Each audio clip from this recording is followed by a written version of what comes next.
from Networks for Certification and Conservation of Forest. I have a great pleasure in welcoming you all to this webinar on sustainable consumerism and management of natural resources on this significant occasion of the World Environment Day 2020. To begin with the proceedings, I invite Mr. A.K. Srivastava, Director General, NCCF, to formally welcome the Chief Guest, Mr. Sudhanshu Pandey, Secretary to the Government of India, Department of Food and Public Distribution, Ministry of Consumer Affairs, along with the distinguished panelists and participants in this webinar. I'm happy to inform that by far 109 attendees have joined this webinar across from different sectors and from different parts of the world. A word of introduction about Mr. A.K. Srivastava. He is a former member of Indian Forest Service and has worked as a Director General of Forest Service and an additional Director General of Forest in the Ministry of Environment, Forest and Climate Change. CEO, CAMPA in the Ministry of Environment, Forest and Climate Change. Director IFM and Chief Wildlife Warden, Jammu and Kashmir Government. With these words, I now invite Mr. A.K. Srivastava, DG NCCF, to formally welcome the chief guest, panelists, and participants. Over to you, sir. Thank you, Dr. Indu.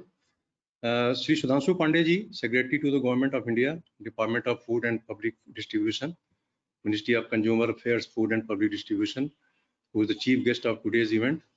Mr. Vijay Sharma, Chairman NCCF, Dr. Jagdish Keshwan, introducer and moderator of this event, distinguished panelists of this event, Sri Sunil Pandey, Professor Amit Garg, Dr. T.P. Singh, Professor Vinay Sharma, Dr. Kapil Joshi, members of the governing body of NCCF, chairpersons of various standard development groups of NCCF, Certification Advisory Group of NCCF, Mr. Sachin Jain, convener founder of NCCF, and my colleagues, representatives of central ministries, Environment, Forest, Climate Change, Agriculture and Farmers Welfare, Commerce and Industry, Consumer Affairs, Food and Public Distribution, Land Resources, Rural Development, Ayush, and many other ministries, state forest departments, forest development corporations, biodiversity boards, international organizations like ICRAF, CIFOR, FSC, PFC, World Bank, FAO, JICA, UNCCD, UNFCCC, GIZ, USAID,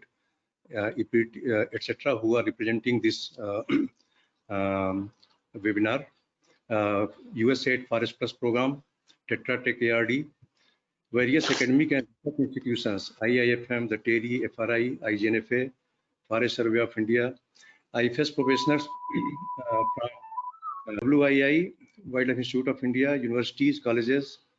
We have many faculty and students attending this, industry and industry associations, civil society groups, certification bodies, social groups, and other stakeholders.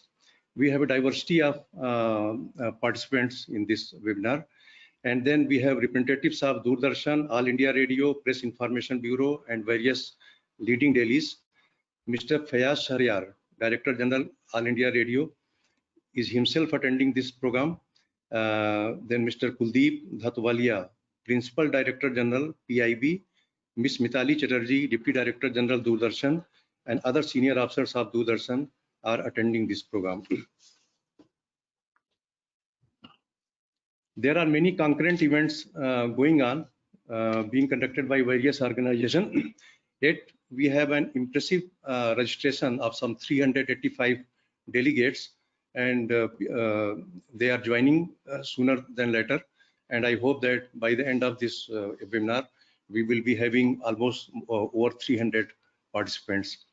I am indeed honored to welcome this August virtual and international congregation.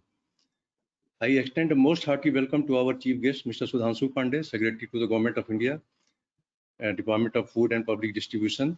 A formal introduction about Mr. Pandey would follow a little later, but let me briefly say that he is an outstanding IAS officer and a great friend and well-wisher of NCCF.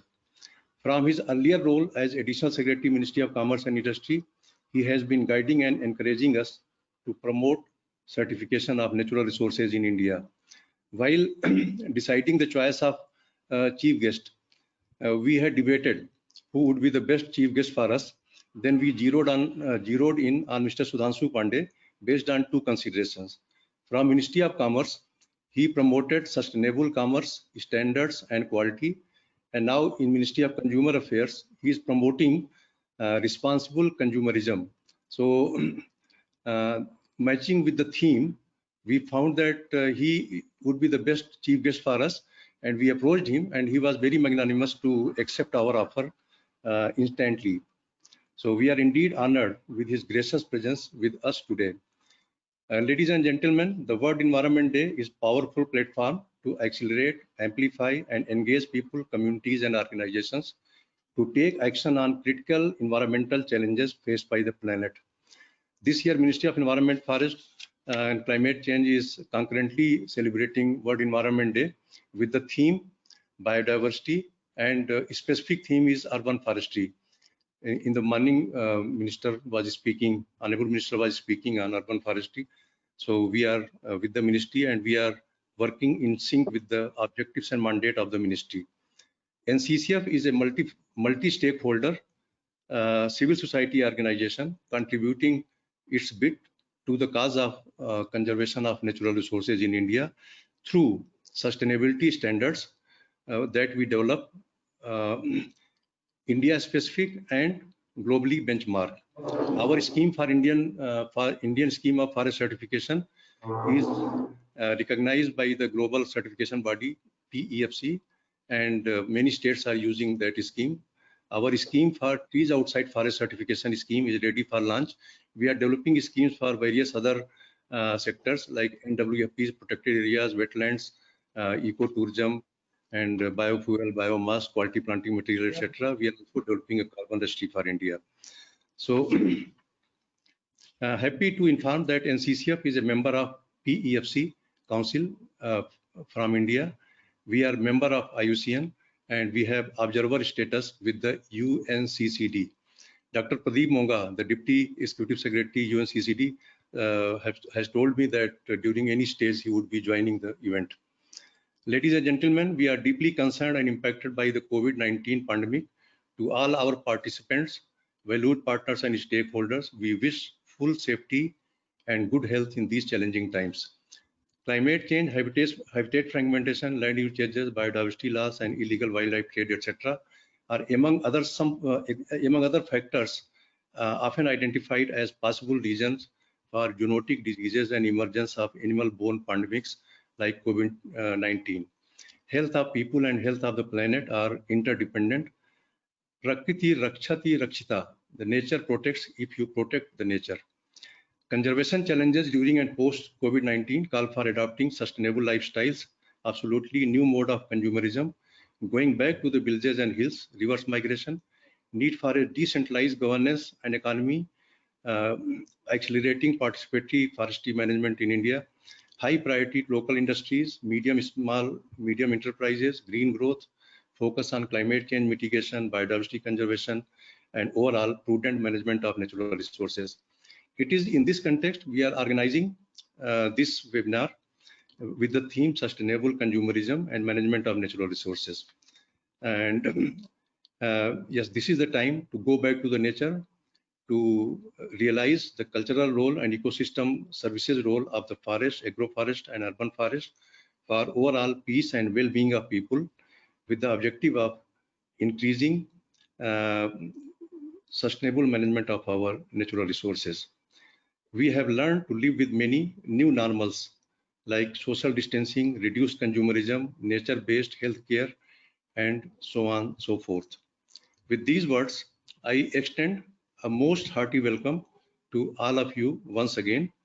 Now, this is my great pleasure to invite Mr. Vijay Sharma, Chairman NCCF, for his brief remarks on this occasion. Mr. Vijay Sharma has been Secretary to the Government of India, Ministry of Environment and Forest, Member, National Green Tribunal, Chief Information Commissioner, Central Information Commissioner of India. Over to you, sir, Mr. Vijay Sharma.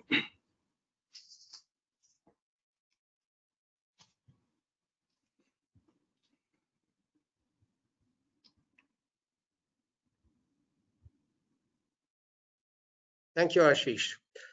Chief Guest Sudhanshu Pandey, distinguished participants, ladies and gentlemen. Greetings and felicitations on World Environment Day. Our theme in 2020 is Time for Nature, with a focus for supporting life on Earth and human development. Friends, this is a day for raising awareness about a healthy environment, for supporting action, and for driving changes. A game changer we will all recall was when we pledged to eliminate all single use of plastic. The theme was, within quotes, beat plastic pollution, unquote. This was in the year 2018, and the host city was New Delhi. Such marshalling of resources and vigor is the idea behind World Environment Day. It is from this perspective, friends and colleagues, that I wish to say that we are indeed very privileged to have amidst us as our chief guest on World Environment Day, Sudhanshu Pandey, Secretary to the Government of India in the Ministry of Consumer Affairs, Food and Public Distribution. I am really delighted to have been able to see him today and welcome him. Very wise and seriously committed to public interest causes, Pandey is a driving force and an agenda setter and a motivator. Surely Sudhanshu Pandey has been, particularly for our network, which is committed to the cause of certification and conservation of forests, for trees outside forests, agroforestry and non-timber forest produce, all of which is pertinent also to biodiversity preservation, combating of climate change, and for arresting desertification. The lesson of recent times, dear friends, has been that when we attack and injure biodiversity, we are exposing the support system of the human routine and life to new risks. And a marker of these unusual times has been social disruption and economic shock. The issues we all know have come to be profiled in the lives vis-a-vis livelihoods, reflections we have all had institutionally and personally in the past few weeks, and the accompanying anguish in society we have felt on account of an unprecedented public health crisis. We in the NCCF, through our work on certification and conservation, are promoting sustainable consumption and natural resource management as part of the wider SDG agenda also. This implies balancing competing interests for sustainability, for minimizing environmental impacts, for meeting the basic needs, and ensuring dignity and well-being. It is good that the capacities of our network are broad-based and multidisciplinary. Our professional exposure encompassing government, NGOs, the private sector, enables us to comprehensively address questions of what is in the best public interest, taking into account the need for focus, clarity, and workability with regard to sustainable consumption and natural resource management. So, pragmatic as we are, we know that we have to be in readiness for the post-pandemic world. We know that the current slowdown and recession will not last. There will be recovery. The demand for manufacturing, transport, and various forms of human activity will pick up. But very clearly, we cannot go back to old sustainable ways of doing things. It follows that when we say doing more and better with less, this implies norms. It implies acceptability, measurability, and equity, because everyone has to be on board for minimizing environmental impacts and also for efficient resource use, waste minimization, for renewables, optimum product life cycles. So we have to prepare ourselves conceptually and in our institutional wherewithal accordingly, and recognize upfront the imperative of environmental norms and sustainability criteria as influencers or determinants of social behavior, for public health protocols, for food safety, production and consumption. And we all know that the foundation of our network for certification and conservation of forests, it rests on using standards for enhancing competitiveness. This entails best practices, regulations, roadmaps, and building capacities for implementation.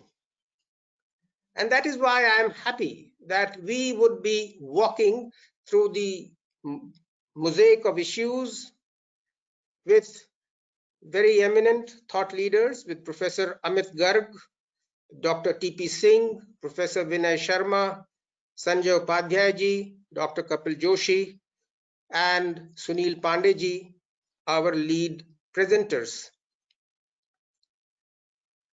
Ladies and gentlemen, many of us, including me, have been trying to get our thoughts right about what should be normative.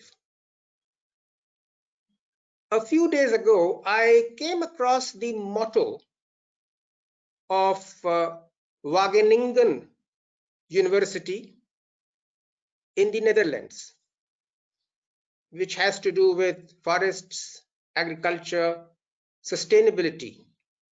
I found the message quite in sync with what I thought was right, largely because of its simplicity. The motto of Wageningen University, in other words, its goal was, and I quote, to explore the potential of nature to improve the quality of life, unquote. I mention this, friends, because I thought this resonated well with the theme of this year's World Environment Day. I think I should conclude now, except to say that our network for certification and conservation of forests is bringing diverse stakeholders on a common platform to take stock of where thought leaders stand on issues like sustainable consumption and natural resource management. Friends, economics is with us, sociology is with us, the environment is with us. We know that economies will recover and revive, but we cannot go back to our old ways. Let me say this again, friends, but we cannot go back to our old ways. Survival is at stake. environmental considerations must determine, let me say this again, environmental considerations must determine economic, they must definitely help us out to determine the economic and social behavior. A closing thought, how to frame the time for nature motto of today. I wanted to frame it in something very contemporary. I thought a very contemporary debate today is lives vis-a-vis livelihoods. So let me formulate it like this. How to frame the time for nature motto in the lives vis-a-vis livelihoods dialectic. And this is one of the questions that I leave with us all, with my friends. Thank you very much, colleagues, for your participation. Namaskar. Thank you, sir, for your encouraging remarks. Now, we begin our technical session of today's webinar. And before we begin, I would like to explain you how you can talk to us during the webinar. If you have any questions during the presentation, you can write it in our chat box provided on your screen, and we will send you all the presentation after this event. I now invite Dr. Jagdish Kishwan, who is gracing this webinar as an introducer and moderator of the event. He too does not need any introduction. Dr. Kishwan is a veteran professional forester with 44 years of experience in forestry, climate change, and biodiversity. He has been Principal Chief Conservator of Forest and Head of Forest Force, Jammu and Kashmir Government, Director General ICFRE, and Chancellor of FRI Deemed University, Additional Director General in MOFCC, and he has been a lead negotiator for India on forestry-related agenda items, including REDD+ and land use change and forestry in UNFCCC. For more than 3 years, he has worked as a member of expert group of Planning Commission of India on low carbon development strategy for India, covering the chapter on forest sequestration potential in the country. I now would request Dr. Jagdish Kishwan to say a few words about the theme of this webinar. Over to you, sir. Thank you very much, Indu. Namaskar and good morning, everybody, and especially to Sudhanshu ji, a long-standing colleague right from JNK and continuing in the ministry. Still remains with the government, and I came out of the government about 7 years ago. But I know Sudhanshu ji as the champion of responsible consumerism and of responsible commerce. That is when he was additional secretary in the Ministry of Commerce. And I do believe that he will continue, and he'll be the torchbearer for taking this responsible consumerism further, being secretary of Department of Food and Public Distribution also. I would also like to pay my personal regards to my seniors and the colleagues from the forest fraternity. I believe that many of them are here. I am not able to see any of them, but again, my regards to them. As already has been said by previous speakers, including Mr. Srivastav and Mr. Vijay Sharma, the theme of today's World Environment Day is biodiversity. In fact, this is the theme for the whole year 2020. Ministry of Environment has come out with its own theme of city forest. And when we see both these themes, the biodiversity and the city forest, it covers the resource part of the celebrations that we are having today. And to complete this missing link of the usage part, that is the consumer, it's the NCCF who is hosting this webinar on highlighting the role of consumer in managing our natural resources. Let me also briefly refer to this present COVID crisis across the globe, and it reminds me of the Gaia hypothesis. I believe that some of you must have heard about this hypothesis. It is still a hypothesis, and it is yet to cross the boundary of scientific examination and to become a theory, accepted theory.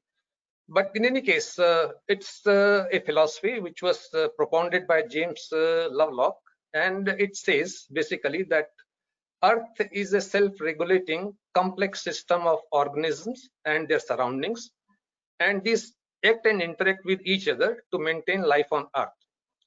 Now, I believe that many of the pro-Gaia thinkers may attribute that this COVID crisis was because of some imbalance which came into this self-regulating complex system.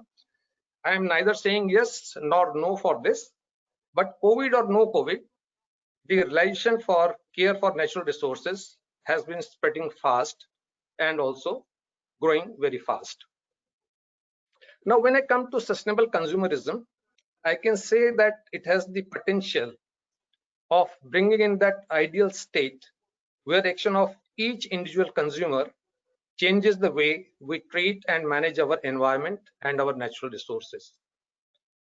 And when somebody says who is the consumer, in fact, it is each one of us, those who are attending this seminar and those who are not part of this webinar.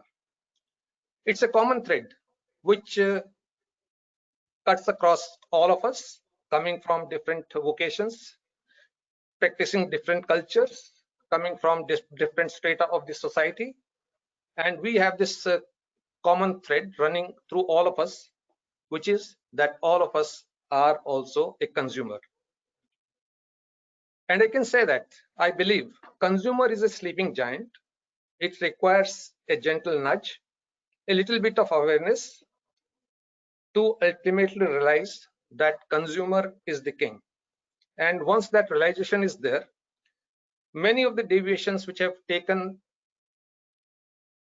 there in the development all across the globe will come on right track once the consumer is aware that he is the one, he'll be able to control the things.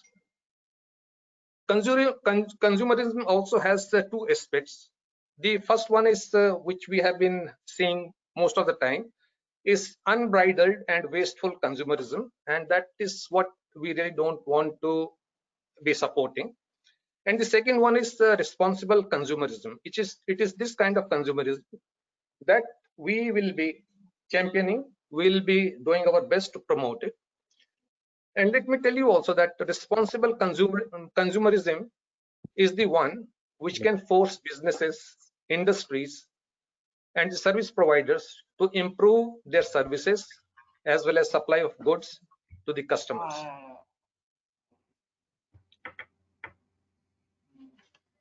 Now, consumer wants a certification that when he visits a marketplace, when he is in a shop, when he's buying food, when he's buying apparels, that he's in a safe place and what he's buying is safe and it will not lead to any chance of getting infected by the consumer.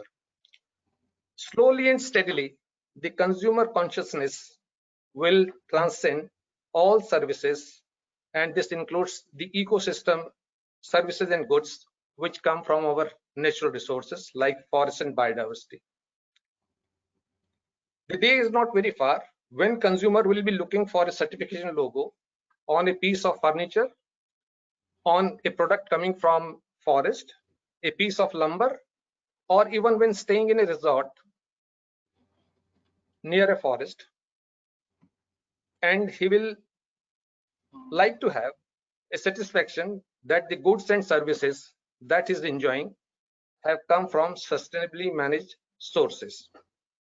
Consumerism also has many different players, which includes the government, the society, and the industry.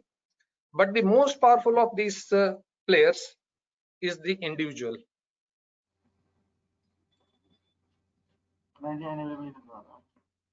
The individual is the one who can always make it happen. That certification is the answer for responsible consumerism and also for responsible management of natural resources. Now, when we go down into today's deliberations, we'll certainly see more ideas, more innovative recommendations coming from the deliberations, which will go a long way in making responsible consumerism as part of our daily life. With this, I would stop here, and I would hand it over back to Miss Indu. Miss Indu. Okay, sir. Thank you. Thank you, sir, for your enlightening words and summarizing the theme of today's topic. Now, with great pleasure, I now invite the chief guest, Mr. Sudhanshu Pandey, Secretary to the Government of India, Department of Food and Public Distribution, Ministry of Consumer Affairs, to deliver the inaugural address. Mr. Sudhanshu Pandey joined the Indian Administrative Service of Government of India in the year 1987. He has an experience of over 33 years in different senior policy positions in state government, Government of India, and in Indian Embassy, Germany. Currently, serving as a Secretary, Department of Food and Public Distribution since April 2020. As Additional Secretary in the Department of Commerce, he was responsible for India's trade policy, India's negotiation in WTO, G20, BRICS, UNCTAD, and SCO. In WTO, he was responsible for GATT, GATS, SPS, and ASCM, and other multilateral agreements. He spearheaded India's national agenda on standards and technical regulations and contributed to shaping of a robust quality ecosystem. He was responsible for framing policies and programs to promote India's export services. As the chief negotiator for India, he was responsible for various multilateral, unilateral, and bilateral trade negotiations at the highest level globally. He led various high-level delegations and represented India at multilateral and bilateral fora in all the continents of the world. In earlier assignments in the state government, he served as a Principal Secretary Finance, Principal Secretary Energy, and Secretary Industry, Commerce, Managing Director in CITCO. He has been a recipient of Governor's Medal, Chief Minister Gold Medal, National Award by Akhil Bharatiya Vidwat Parishad, Varanasi, and Government of India Commendation Certificates for his services in the central and provincial government. Over to you, sir. To my all senior colleagues whom I know for many years, and distinguished members of academia, members of Indian Forest Service, various other services, members of various industry associations. I'm told the webinar is being attended by a very large number of segments of people representing various interest groups. It's a wonderful opportunity to actually talk on this occasion, and very unfortunately now we realize that webinars and video conferences have become order of the day. The personal meetings have become very rare, and even when you are meeting your loved ones, you carry a scare in your mind, and you are not very comfortable even meeting people whom you have known for many years. What could have been a bigger tragedy than this today that we all are going through? I would share a couple of thoughts on this occasion, and pardon me if some of those thoughts are very rudimentary, but nevertheless I feel very strongly about them, and therefore I would like to share them. First of all, today we are celebrating World Environment Day, and my thinking has always been that if you go to your Vedic times, then actually the way of life that society was taught, the Environment Day was celebrated every day. And that is how, that is the spirit that we will have to inculcate in the younger generation, to have respect for environment in that way. Unfortunately, consumerism has taken over, and it has taken a major crisis to remind us of our mistakes. I'm reminded of a very famous quote, which is, sometimes it takes a crisis to shake us from our routine and push us on a better path. So the first part has already become true. We have seen the crisis now. Now the turning point is going to be whether it is going to guide us for a better path or not.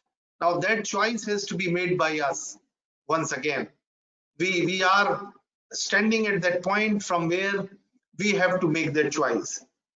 And therefore, for us as a nation, for us as a society, and for us as individuals, I think we will have to do some very serious thinking.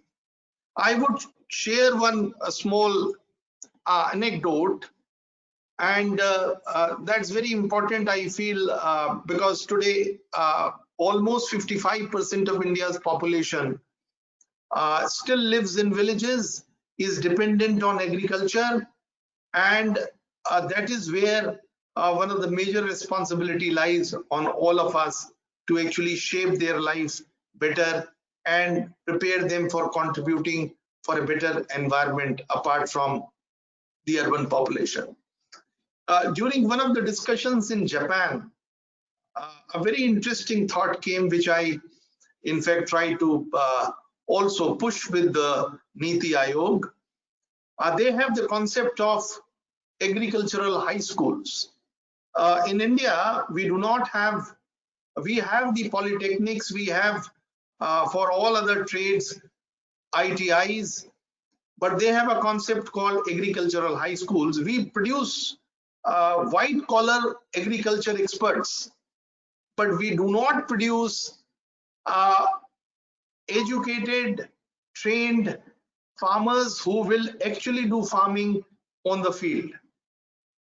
And these, they have about 376 such agriculture high school across Japan, and they have 5 streams there: agriculture, horticulture, pisciculture, animal husbandry, and fisheries.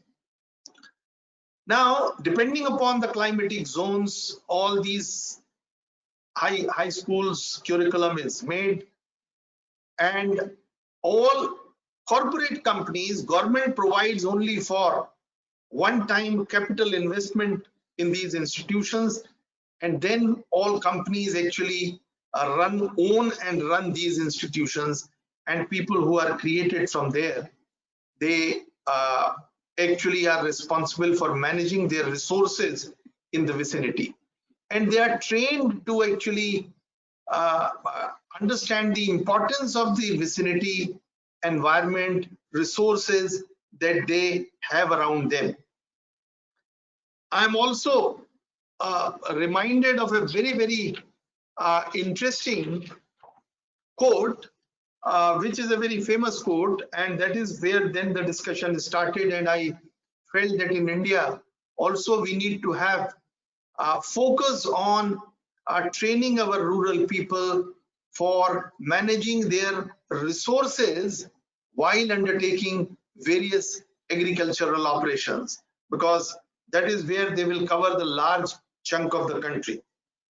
The wealth of a nation, I quote, wealth of the nation is its air, its water, its soil, forests, minerals, rivers, lakes, oceans, its scenic beauty, wildlife, and its natural habitats. And this is what constitutes biodiversity. All that is there for us to preserve. That is the whole economy. That is where all the economic activities come from. And that is where all jobs get generated. These biological systems are sustaining the wealth of the world. Let us not be under any illusion that we are managing them. Now, this is very, very important dimension. The moment we start feeling that we are the master of these resources and not part of them, the problem starts. We think that we are superior to all these resources and we have the ability to manage them, which unfortunately, when we go into details, we realize that we are a very minuscule part of the entire natural ecosystem, and we must be contributing, be part of it, rather than trying to manage. So one point that I wanted to make here, that rather than thinking of managing the environment, the thought to be promoted is living with the environment, being part of it. Because again, I may sound, the Western concept of management is very different than the concept that we have grown with in Asian societies. And perhaps the focus has to be brought back on that philosophy. Mr. Vijay Sharma alluded to this right in the beginning. He was mentioning about the philosophical dimension. It is indeed very important that the earth science, the biological science, I'm not going to touch those details now, but I can give umpteen number of quotes from Vedic scripts, which talks about environment in so much detail 4,000 years ago, when the modern science was not there. But they were quite aware, they were quite conscious, and they respected the environment and submitted to it as a very humble creature of nature. Second point today that I wanted to emphasize is on the conservation aspect. And again, conservation remains extremely important. And I'm again reminded of my childhood when we used to hear a lot of dohas of Kabir and Rahim. And today, when we talk of water conservation, we talk of soil conservation, he put it so beautifully and so simply. I'm sure most of you are aware, but some of the newer generation may not be aware. Rahiman pani rakhiye, bin pani sab soon, pani gaye na ubre, moti manus chun. Now, what does it mean? It very clearly means that there is no life without water, and whatever we see around us, life is meaningless. When it is talking of moti, it is talking of the glitter, it is talking of the precious things of life, and when it is talking of chun, it is talking of all consumables in that sense. So everything is irrelevant, and therefore conservation of water even 400 or 500 years ago was seen to be a very, very important concern, and was articulated so beautifully and so simply. So I'm very happy that NCCF is actually talking of various standards. I was fortunate to be associated with NCCF during my earlier stint in commerce, and I always believed very, very sincerely that standards are extremely important. And again, I'm maybe digressing a little. Standards start right from our birth. There's nothing, if you see how a child is raised, how it is trained, everything is part of a framework of standards. And if you deviate from those standards, you will make a mistake which cannot be corrected. And that is what is important for natural resources also. And in natural resources in particular, following standards is important, because the human population is overtaking all other kinds of existence on planet, and therefore following standards become, traceability standards become extremely important. We were trying to promote in commerce through the national strategy that we brought out with 4 pillars on the INSS, where we laid the emphasis that finally in every walk of life, standards will be going to be driving force, and if we were to preserve and conserve our natural resources, then standards should become part of our life. The new forest policy, which is in making, I'm sure it is likely to come out soon. We have been pushing actually very strongly that standards should become a very, very important and integral part of, and it should no longer be only forest department's responsibility. If it has to become a people's movement, then that sense has to be inculcated in all consumers, that you must insist for standards and certification if you are consuming any natural resource. Now I'm in this department also. I have started already thinking. We do a lot of procurement, and the procurement operation is very, very massive. It's one of the largest operation in the world. Globally, it is the biggest operation, which happens twice in Rabi and Kharif season. Then how to link the procurement with the agricultural standards so that you ensure responsible agricultural practices in farmers. Now, this is a thought which is at very nascent stage. Already a lot of ideas have started coming in. And how do we link it with good agricultural practices among farmers? Because ultimately, as we are saying, if we have to preserve soil, if we have to conserve water, if we have to produce a food with no pesticides, no harmless ingredients, then all these issues become very, very important. As Ashish ji was saying right in the beginning, that the kind of wastages consumerism has brought about is something that we all have to worry about.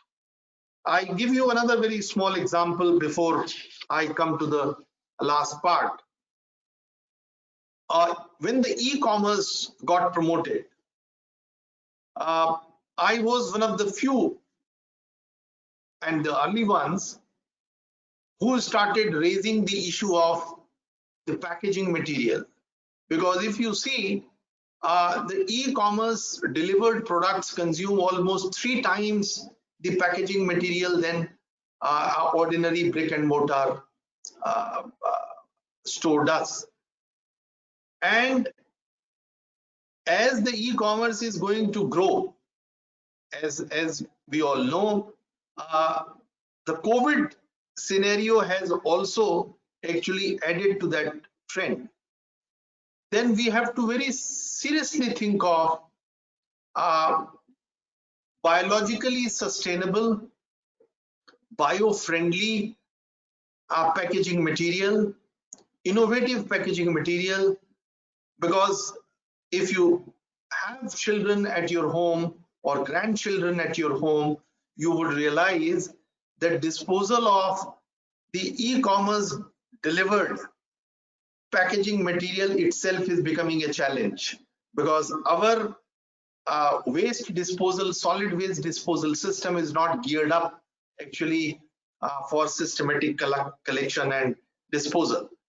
So sustainable consumerism will have to be seen in a completely different context, and perhaps we will have to all contribute to it by going to some of the old practices which continue to be important.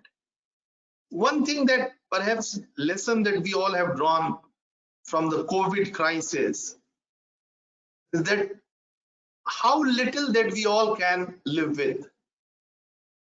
Now, everything came to standstill and life still went on. And if you talk to anybody, initially they missed certain things, but later on that became part of their life. And each one of us, I'm sure, has experienced that at the end of the day, consumerism to a limit is good for economic growth, good for development. But when it starts on a self-destruction mode, then it is harmful for societies. And this is what I think also a point on which we need to think.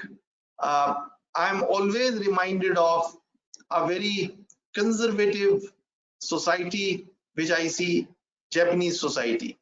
Even the top CEO lives very miserly and very ordinarily. He doesn't show off, doesn't own mansions, lives a very simple ordinary life. And I think this is what was the Asian culture. We also lived that, and perhaps time has come when redefining consumerism has become important. We have to move with the word, but how do we redefine it, I think, is important.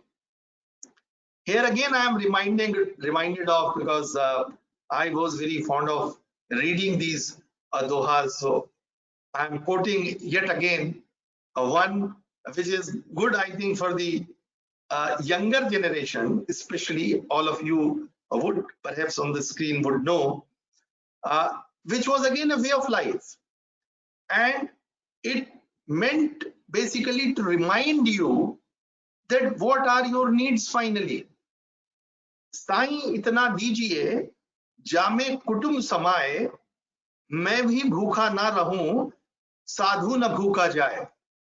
Now, what did it say? It's very simply said that my needs are limited and I should fulfill my needs, and I should also fulfill needs of someone else who may not be able to do so. That is what here sadhu meant. Sadhu is not that literal meaning used here.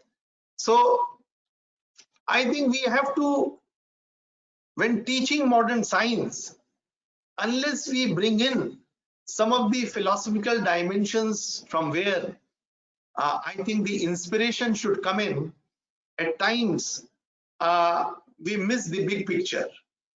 And therefore, science with a purpose, I think that is something which traditional societies have to refocus on. That the science must lead us to a different, definite direction. It should not miss out on the big picture. Now, coming to the last point on which I wanted to focus is the current crisis and opportunities that it gives us all.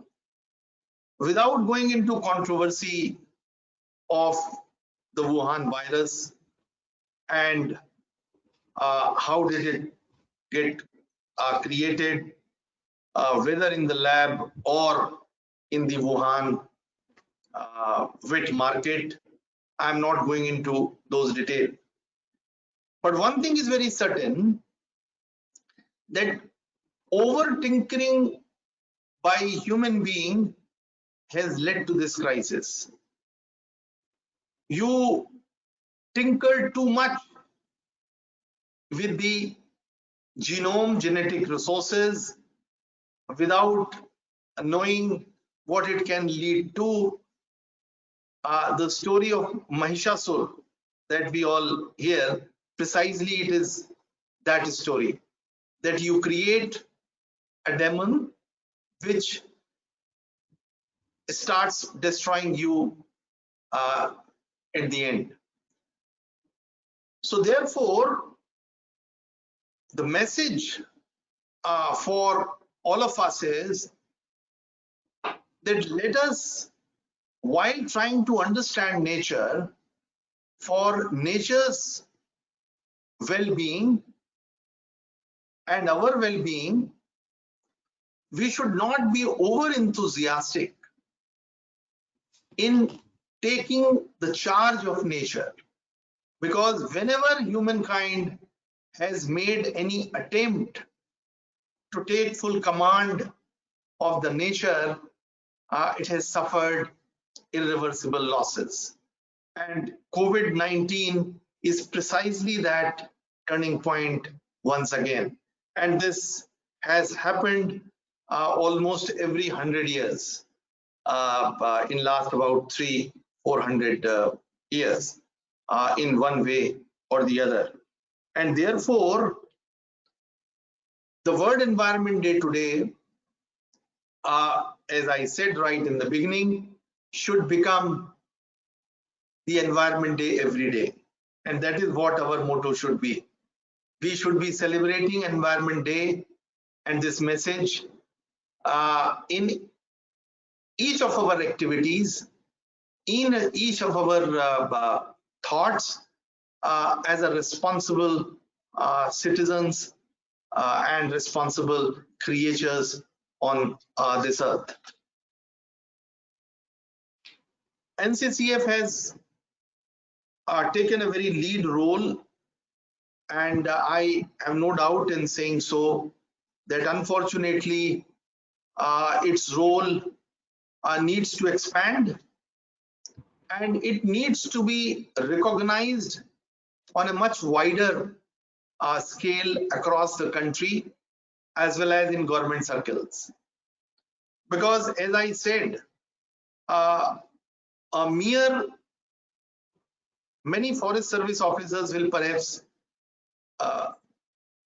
agree with me that it is not possible for merely the Forest Department actually to carry out the agenda of preservation, conservation, and promotion of good environment. It involves industry, it involves consumer, it involves putting in place various processes, various standards, which will finally drive all of us in that direction.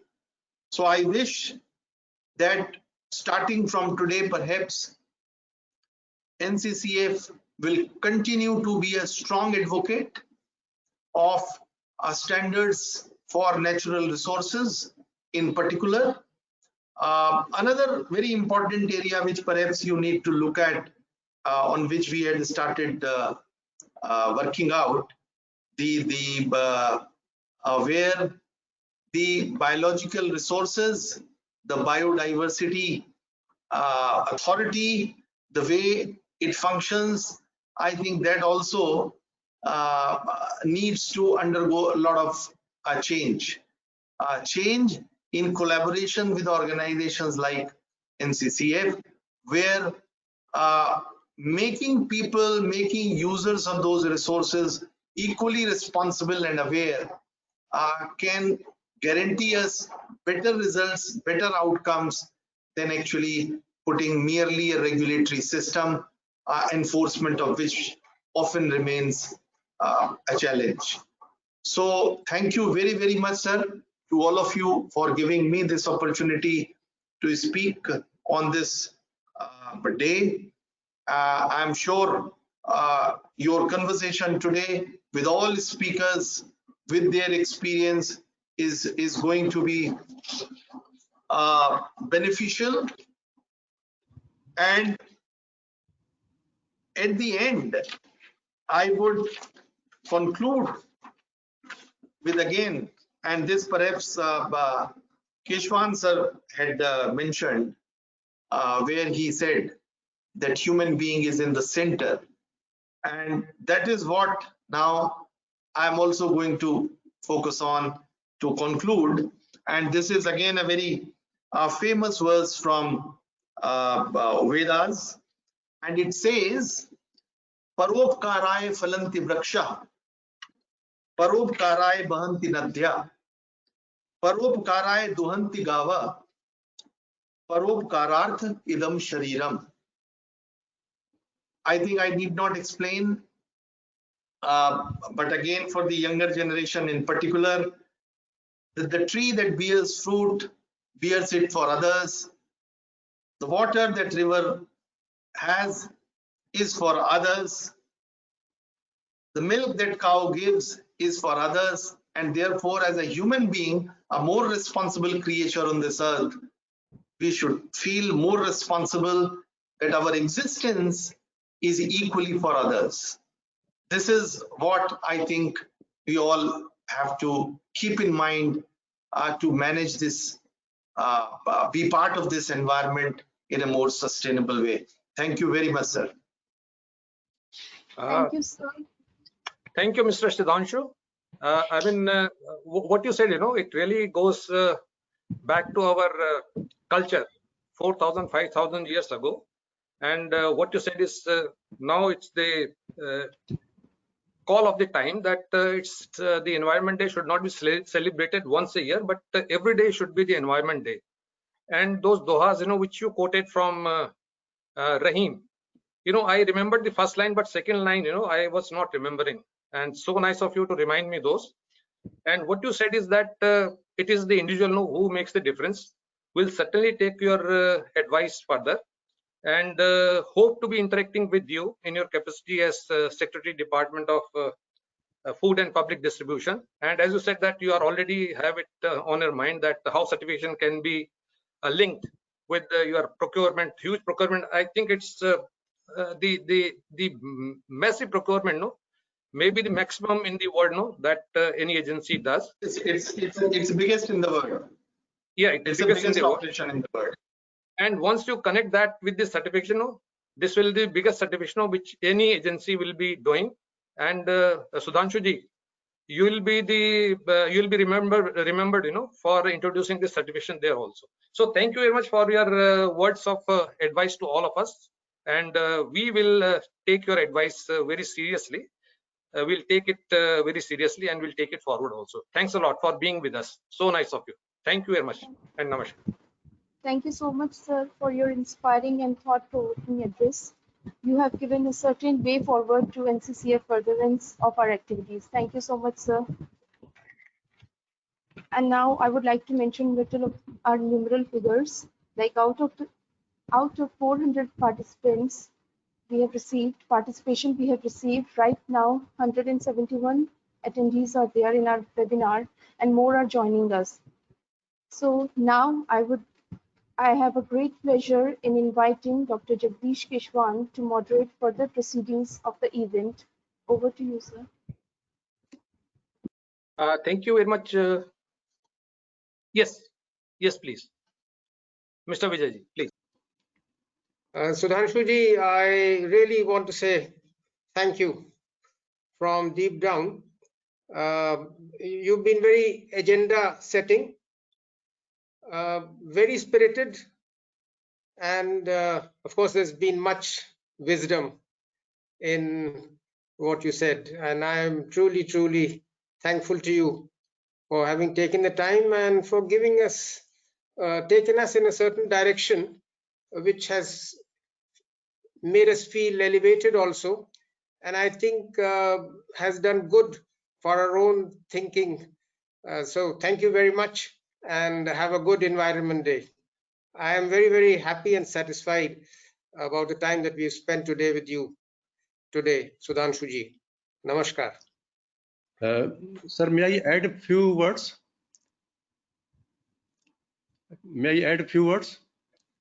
Mr. Sudhanshu? Yeah. I will just take a minute. Please, sir. Mr. Sudhanshu Pandey had spoken very well, and you have certainly given us a direction, and you are most welcome to continue as long as you can, because we are going to have very valid presentations, very useful presentations from eminent experts, IUCN, IIM, IIT. So if you have time, Another most. half an hour, sir, I can be here, Okay. and then I have Yes, another engagement. So Thank you very much. Thank you. more than enough. So we are moving into the now interesting part of this event, which is the panelist session, and we do have very brilliant panelists with us here today.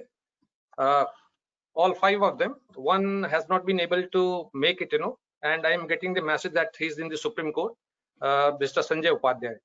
So all the other 5 are there, and I will straight away go to Mr. Sunil Pandey, who is the first presenter. And just a brief about him is that he has spent 28 years in natural resource management. He's a former member of the Indian Forest Service, and he was a specialist in the National Mission for Bamboo Application in the Ministry of Science and Technology for many years, where I met him also. And presently, he is the Vice President, Plantation and Raw Material with ITC. And he has got experience in conducting forest management audits also. So, Sunilji, it's over to you. And in fact, we are just, as always happens, we are a little short of time. So 10 minutes for you, and after 8 minutes, I'll give you a signal that you have to wind up in next 2 minutes. So please don't mind that. And if you think that I have not properly, introduced you, you can take half a minute also for that. Sunilji, over to you. Thank you, sir. I hope I'm audible. And good afternoon to all, my seniors, my colleagues, my friends from the industry, from academia, from other institutions. Yeah. So I think there couldn't have been a much better topic for World Environment Day than what we are discussing. And I think if a single most important factor that can really impact the environment is basically the sustainable consumerism. It's a responsible consumerism. And that is where we come, that is the most relevant topic that we have selected for this year's World Environment Day. And I'm basically going to link it to how this sustainable consumerism is also linked to the sustainable forest management, and how certification plays a role in that aspect. I think most of us know how forest is important. So basically, but there can't be a more complex system than what forests provide as far as the well-being of the humanity is concerned. It not only provides ecosystem services in terms of water, air, and soil, but also a very complex biodiversity system, which impacts all of these ecosystem services. And really, it's an extremely important and a complex system that impacts the well-being of human. And now, this is brief about India's forest, and I'll just yeah, just switch off my. It's very brief about the Indian forest, and what comes out of it is that we are really, in terms of the per capita forest cover, forest resources, we are extremely low, and this gives us lot of focus that we should really manage our forest resources much better and in a very responsible manner. It also plays a very important role in the GDP, and mostly because, see, in our forests, I think mostly it's also a kind of a productivity is an issue because of huge biotic pressure, and that really needs to be tackled. And the most important factor that can really tackle is the certification, and how the consumers and how the responsible the consumers are, that can really impact the forest and its management. There are a lot of pressure on our forest, and all of us know those factors, that there is a competing land demands, there is a huge biotic pressure that our forests bear. Also the encroachment, illegal felling, the fire. So I think there are a lot of factors which need to be tackled if we really want to ensure that our forests are sustainably managed and our forests provide the ecosystem services not only for the present generation but also for the generations for the posterity. This slide very appropriately it explains how, see, when we started the journey of certification like 20 years back, it was always a kind of a thought that, okay, the forest provides a lot of raw material for different industries, for different consumers. The concept that these consumers and these industries can really drive the sustainable management of the forest, that concept came with the certification, because that is how the consumers got linked to the way the forest is being managed. Because 20 years back, the concept was the forest is being managed to provide services and to provide the, let's say, the products and the raw material and the inputs to these industries and these consumers. But certification really brought a kind of a complete turnaround, that these consumers and these industries can really decide and can really drive how sustainably the forest should be managed and is being managed. And basically these are some of the themes, some of the elements on the basis of which the sustainable forest management is done, and that is also a kind of, these are also the kind of the tools and the components which drive the certification and the forest management. So the certification has the three buckets. One is the way the forest needs to be managed. It has to be environmentally appropriate.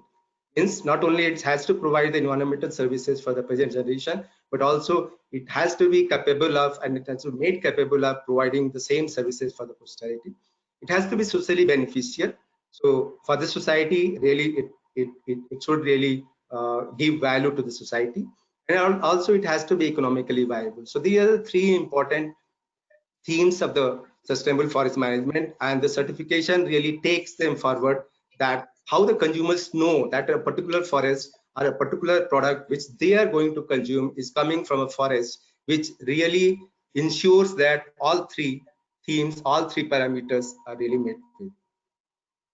And so this is how it happens. This is how the whole system works, is that there is one FMU certification.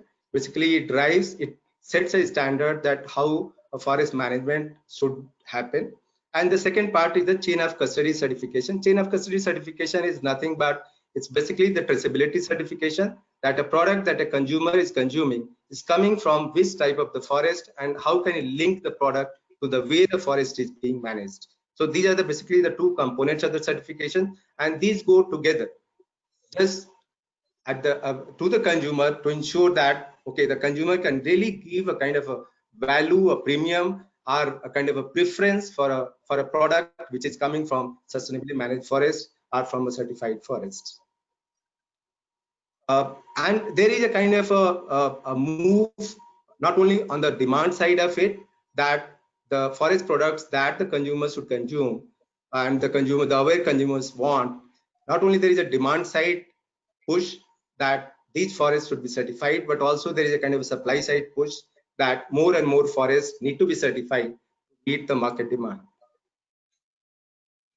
There are multiple global forest certification systems, and the most important are the Forest Stewardship Council and the PEFC. NCCF is part of the PEFC. There is still a lot more needs to be done in terms of the certification of the forest, and there is a huge scope to move forward and to ensure that, and also the kind of much more scope for the consumers to drive that most of our forests globally are managed in a sustainable manner, and globally these are certified.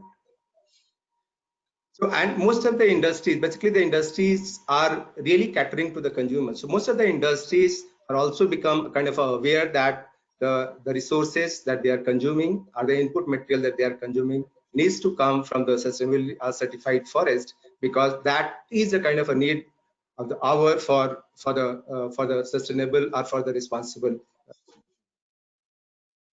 This is how certification works. So the goal is the forest conservation, and there are a set of rules for forest management, set of rules for chain of custody, which ensures that there is a traceability of the product when a consumer is consuming the product, and there is a label on the product when consumers buys the product in the market. And basically, what is the kind of label, so that it can give a value to that or a preference for a certified for the product which is coming from the certified forest. So this is how the whole certification system works.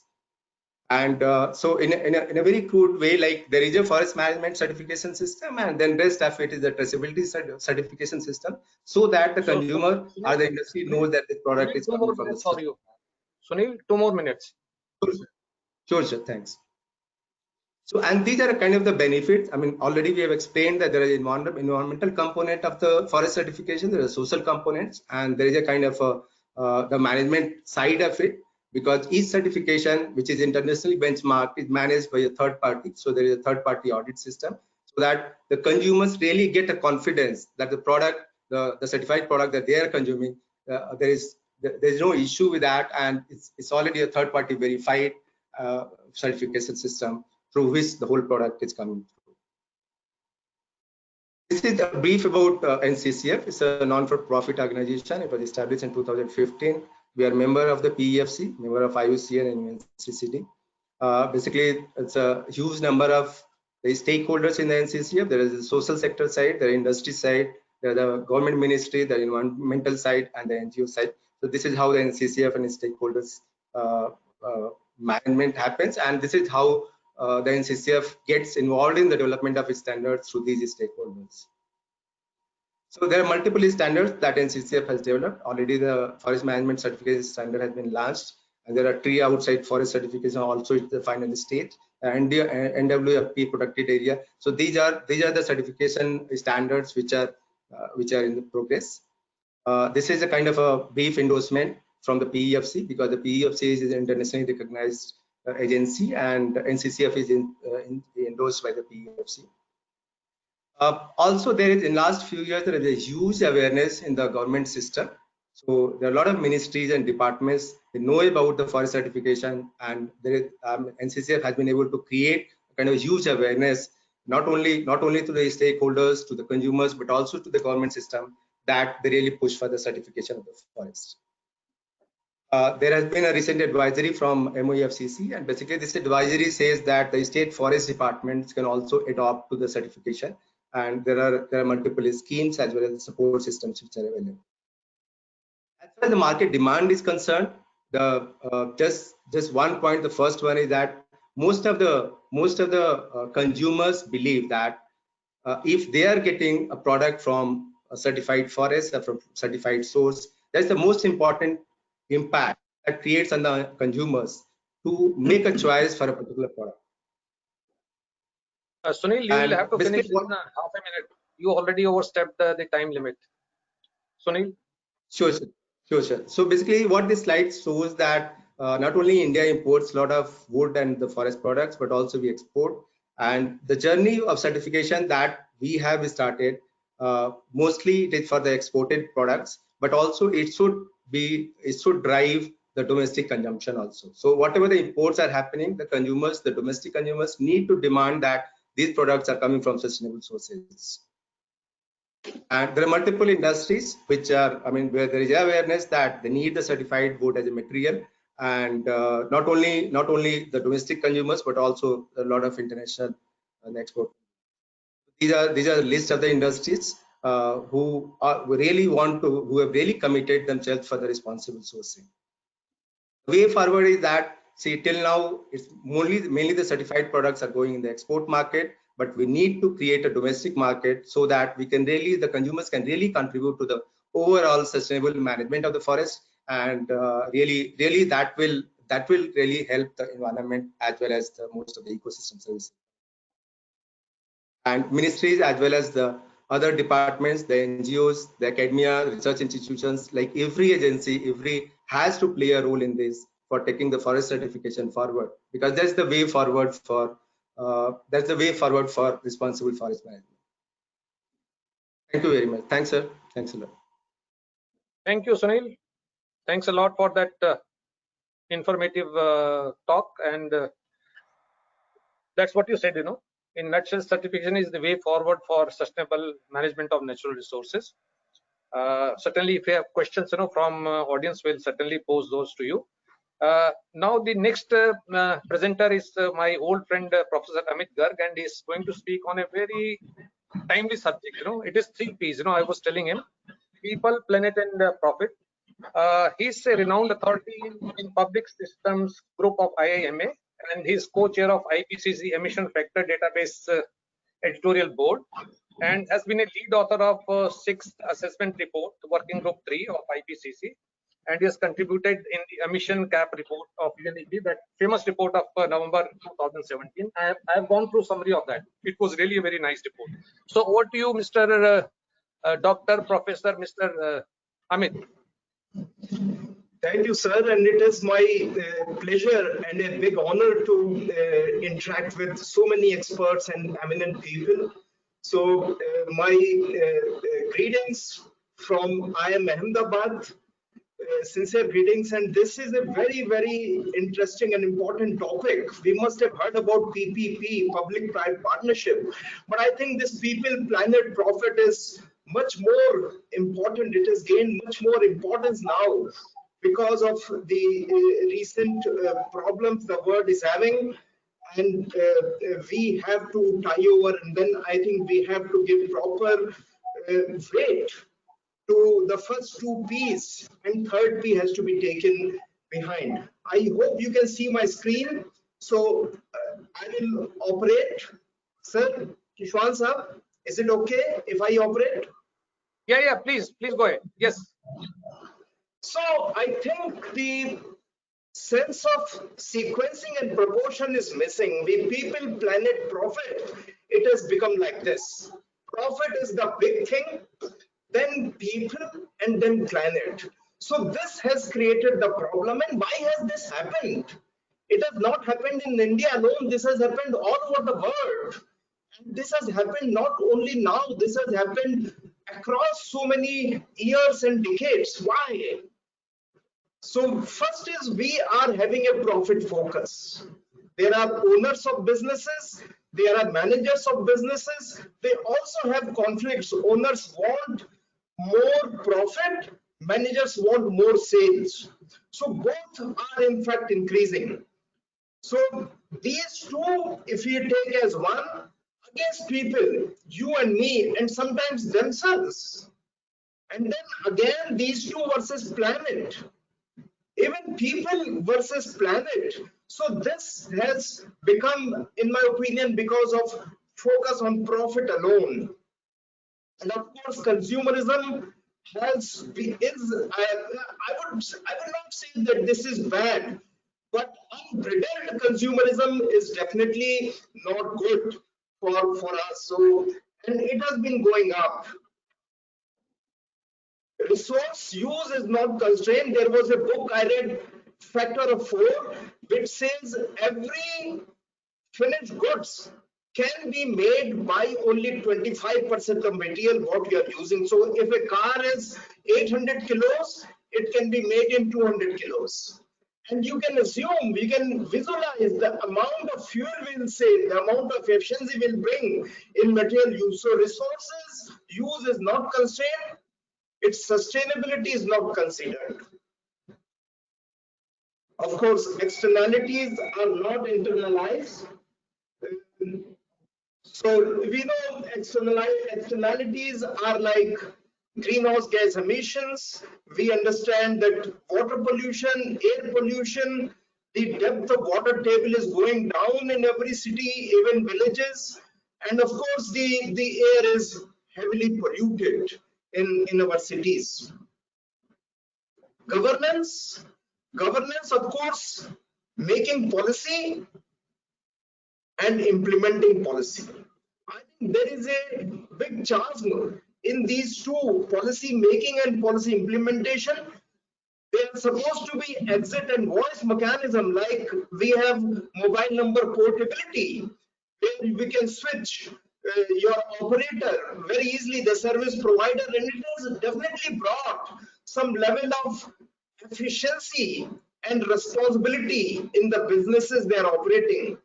But if the system is monopolistic, then only voice can help. You cannot create, you cannot exit from national systems. So if we have to improve the service of public services, we have to exercise voice option. And voice is effective when there is a hierarchical control where people who are sitting in position of power, they understand and support people who are raising voice. If they do not support, then the situation can become even worse. And as a result of all these, risks have increased manifold, many-fold, and different type of risks have started coming for planet and for people. Now, if the risks are coming so much for planet and people, do you think profit can remain unaffected? I don't think so. We have seen COVID-19 crisis, economies have gone down, profit definitely is affected. Now, what are some emerging threats to profits, which has become the driving force of all our actions? But there are threats. Business liquidation risk. There is stranded asset. We may create an asset and not able to use it. There are natural resources like coal and oil. They may be there, but we'll not be able to use them because of pressure from climate change mitigation. So they become a stranded asset. There is no point in holding on those assets. Or there may be no people to operate those assets. We have seen labor crisis. We are seeing labor crisis. So that is a big problem. Regulatory risk. Businesses, they worry about future regulations. Globalization, I put a question mark because that is also under threat now. Taxes, caps on your business. There may be a cap and trade mechanism for greenhouse gases. How much emissions you are allowed to emit, how much water you are allowed to consume, how much energy you are allowed to consume. These are realities in India now. Supply chain risk, there could be major disruptions because of nature. For example, due to climate change, railway line may be just washed away and your whole supply chain may be lost. By people, there is no migrant labor, there is a resource nationalism. Some countries are saying my country is only for me, first priority will be given to my people. There is a protectionism coming. So these could be major disruption in supply chain. And another risk is coming from disruptive businesses. Car sales are going down. There are multiple reasons, but very important reason is shared mobility. There is shared economy in so many levels. There are distributed solution. Power plants are getting threatened from rooftop solar and distributed power generation. There is a change in user behavior as it was told by very eminent speakers and the secretary, that there we have seen we can survive with very few demands. So user behavior definitely may change afterwards. Reputational risk, businesses may see a threat from their shareholders. They may say, what are you doing? You are a bad business, please. And then of course litigation. Yes sir.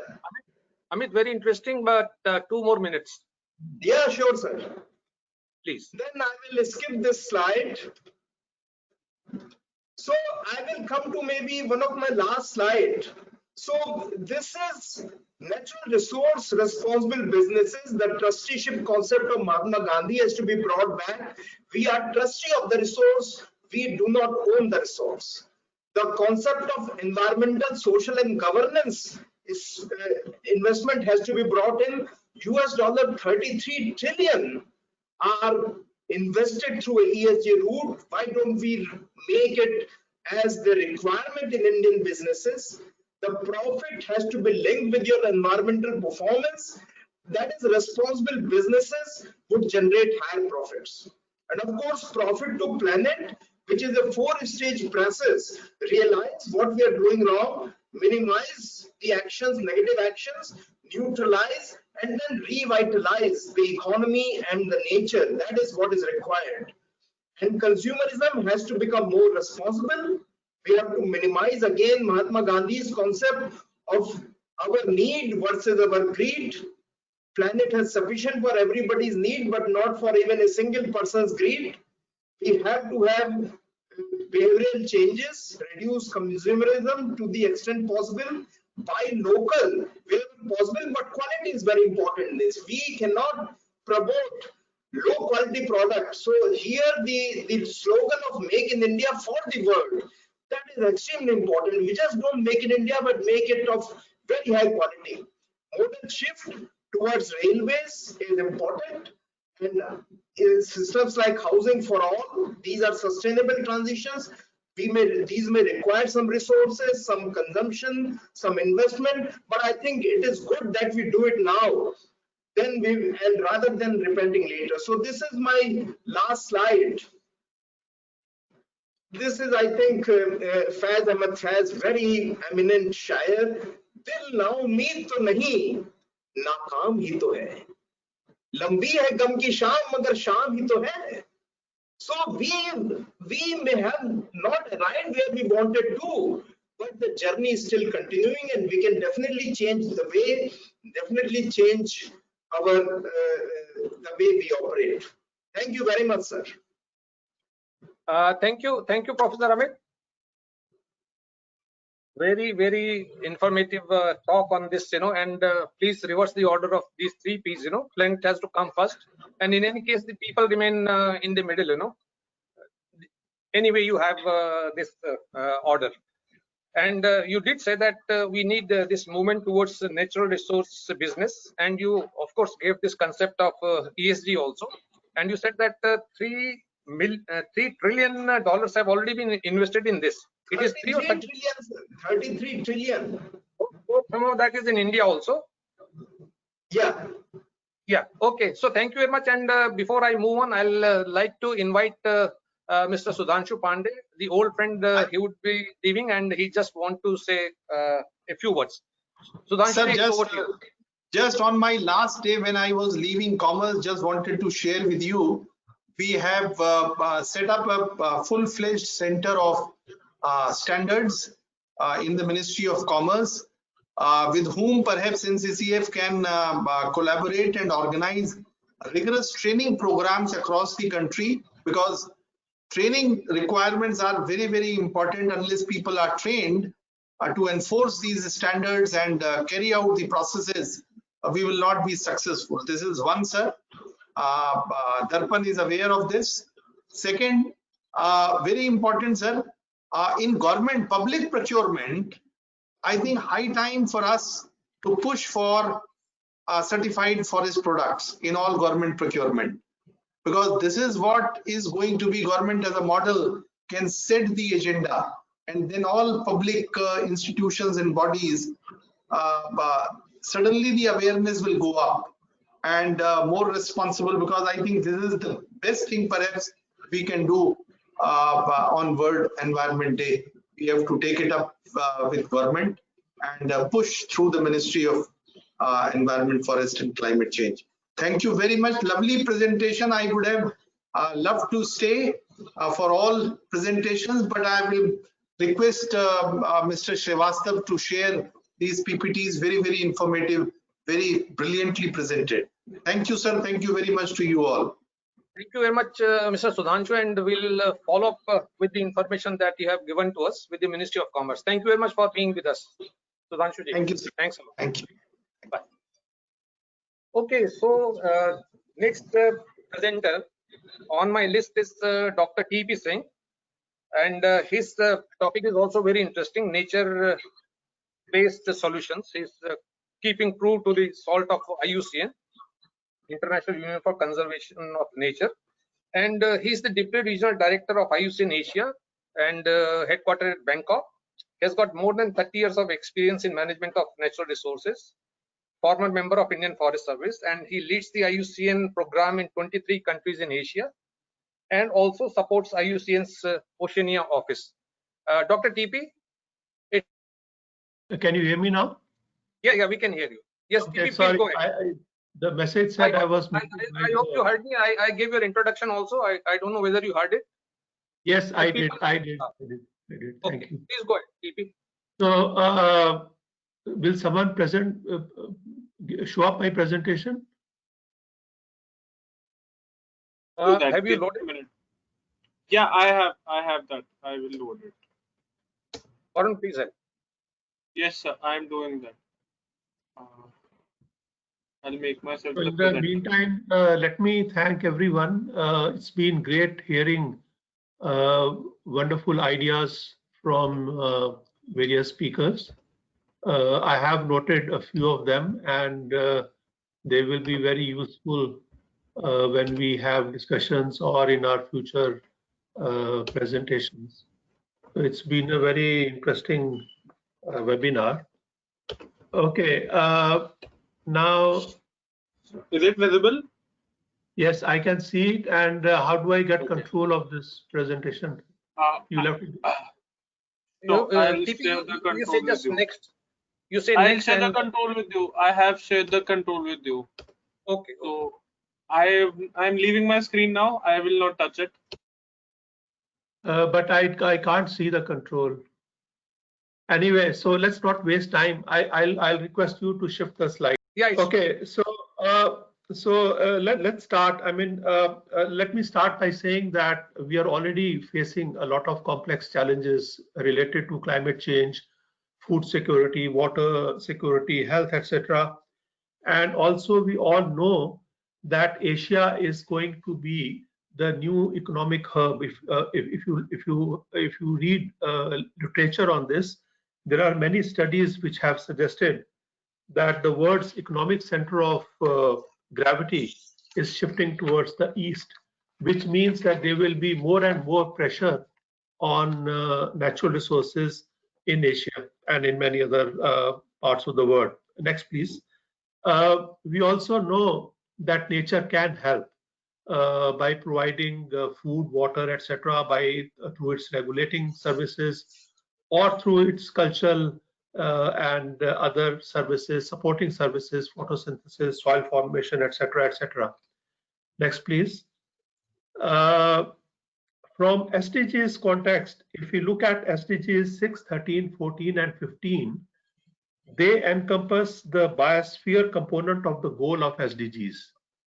And it is very clear that the state of our natural resources will have a direct impact on the society's overall well-being and on economy. So this is also very clearly depicted in terms of, if you look at it from our SDGs perspective. Next, please. Now, the next slide gives you the definition of what is called nature-based solutions. I mean, the definition can be read, but just to give you a little background, this nature-based solution concept was pioneered by IUCN in 2008. And this was done on the foundations of approaches such as the ecosystem-based adaptation, forest landscape restoration, eco-DRR, etc. And then this idea was rolled out as a position paper at the UNFCCC COP in 2009 in Copenhagen, and the definition was formally adopted at IUCN's World Conservation Congress in 2016 at Hawaii. And later, of course, it has now become integrated into the UN and the CBD processes. If you go to the next slide, this will give you an idea of what the scope of nature-based solutions are. There are nature-derived solutions which directly tap into nature for solutions, such as wind power, hydropower, etc. Then there are nature-inspired solutions which follow nature's design. A lot of work has been done on biomimicry, and I am reminded of a document which was, I think, brought out by Club of Rome, and Dr. Ashok Khosla was associated with it, where a number of ideas which were inspired by nature have provided excellent answers to a lot of issues. And the third is nature-based solutions, which essentially deal with actions to protect, sustainably manage, and restore ecosystems that address societal challenges. Next, please. Now, I've tried to bring a few examples of nature-based solutions. The biggest example, I think, is the Bond Challenge. in which India has pledged the highest target amongst all Asian countries at 26 million hectares. If you look at this bond challenge targets for 2020, which have already been met, and 350 million by 2030, which hopefully should be met because we've just crossed 150 million mark, there are estimations that if we can meet these targets, there could be by 2030 $170 billion per year worth of benefits that can be created, and out of which 90% are estimated to be of value which is potentially tradable, which means that they have a direct benefit to the farmers and other sectors. Bond challenge also, just to let you know, was launched by IUCN and the government of Germany in 2011, and then of course later extended by the New York Declaration on Forests at the 2014 UN Climate Summit. The next slide gives 3 examples on eco-DRR related activities from Southeast Asia. There is a lot of work on harnessing the resilience, the benefits of wetlands, and increasing the resilience to climate change. In Nepal, there is an interesting project in terms of building rural roads, making nature-based solutions which can withstand the disasters, especially erosions, etc. And then, of course, we all know the benefits of restoring and managing blue carbon. Oceans are the biggest store of carbon. We had a multi-country project called Mangroves for the Future, which was essentially looking at various components of marine ecosystems, mangrove forests, sand dunes, seagrasses, etc., etc., and how these, when properly managed, can assist in terms of climate adaptation and mitigation. Next, please. And then in the current context, if you look at NBS, and Mr. Vijay Sharma, when he made his inaugural speech, he very clearly said that we cannot go back to our old ways. And I think that is something which we all need to know and learn very quickly and carefully. Deforestation drives wild animals out of their natural habitats and closer to human populations, which of course creates greater opportunities for viruses like COVID-19 to spread. So to prevent epidemics, we would need to look at nature-based solutions to build back better. And this is something which is again gaining traction now, that the investments must be rebalanced. We need to accelerate more on green investments, which can offer job opportunities in green energy. So again, to build more resilient post-COVID-19 world, we will need to scale up investments in nature-based solutions. And this again reminds me of the 2004 tsunami, in which a lot of effort was done to sort of build back the same old structures. And one of the reasons why we had a problem was because we did not keep this in mind, that we need to build back better. And the next one relates to NBS for mental health. I can't see my slide. I can see the agenda note, but I hope you are. Since I know that the time is limited till the slide comes on, the next example I wanted to present was on agroecosystems and ecosystem services, such as regulating services through soil retention, through natural control of plant pests, etc., supporting services, again related to nutrient cycling, water provisioning, ecosystem provisional services like food, fiber, and fuel production, non-market services like water supply, etc. And also the fact that when we yeah, if you can go to the next slide, please. If, for instance, we degrade the ecosystem, we also open the ecosystem to various impacts such as pests, etc. Now, these 4 slides, I'm not going to go through them, but just to let you know that there is value in managing ecosystems around our agricultural areas, which can have a positive impact on agricultural production. For instance, if there is a river system, or if there is a river ecosystem, or there is a forest ecosystem, or a wetland ecosystem, if these are managed properly, they have an important impact and a positive impact on the ecosystem services that flow to the agriculture and other sectors like animal husbandry, horticulture, etc. TP, one more And minute. the final slide relates to, if you go to the next slide, this is the final slide. Now, nature-based solution generates awareness for responsible consumption. And awareness is the first step to action, which inculcates the spirit of sustainable consumerism. We all know that a lot of us now, especially our younger generation, they are very conscious in terms of what to consume, where to get material from, whether the material has been sustainably produced, whether the raw materials have been sustainably produced, whether the raw materials are biodegradable, etc., etc. So that type of education needs to be brought in. Nature-based solution allows market to innovate products. You must have seen a lot of innovations coming after the plastics were banned. I've seen, for instance, this edible cutlery coming from India. There are a lot of other items which are being produced to reduce waste. And finally, to enhance sustainable urbanization, we all know that urbanization is rapidly expanding. Even in India, in very few years, we will have more people living in urban areas than in the rural areas. So nature-based solution again allows urban areas to focus on promoting long-term viability of these places.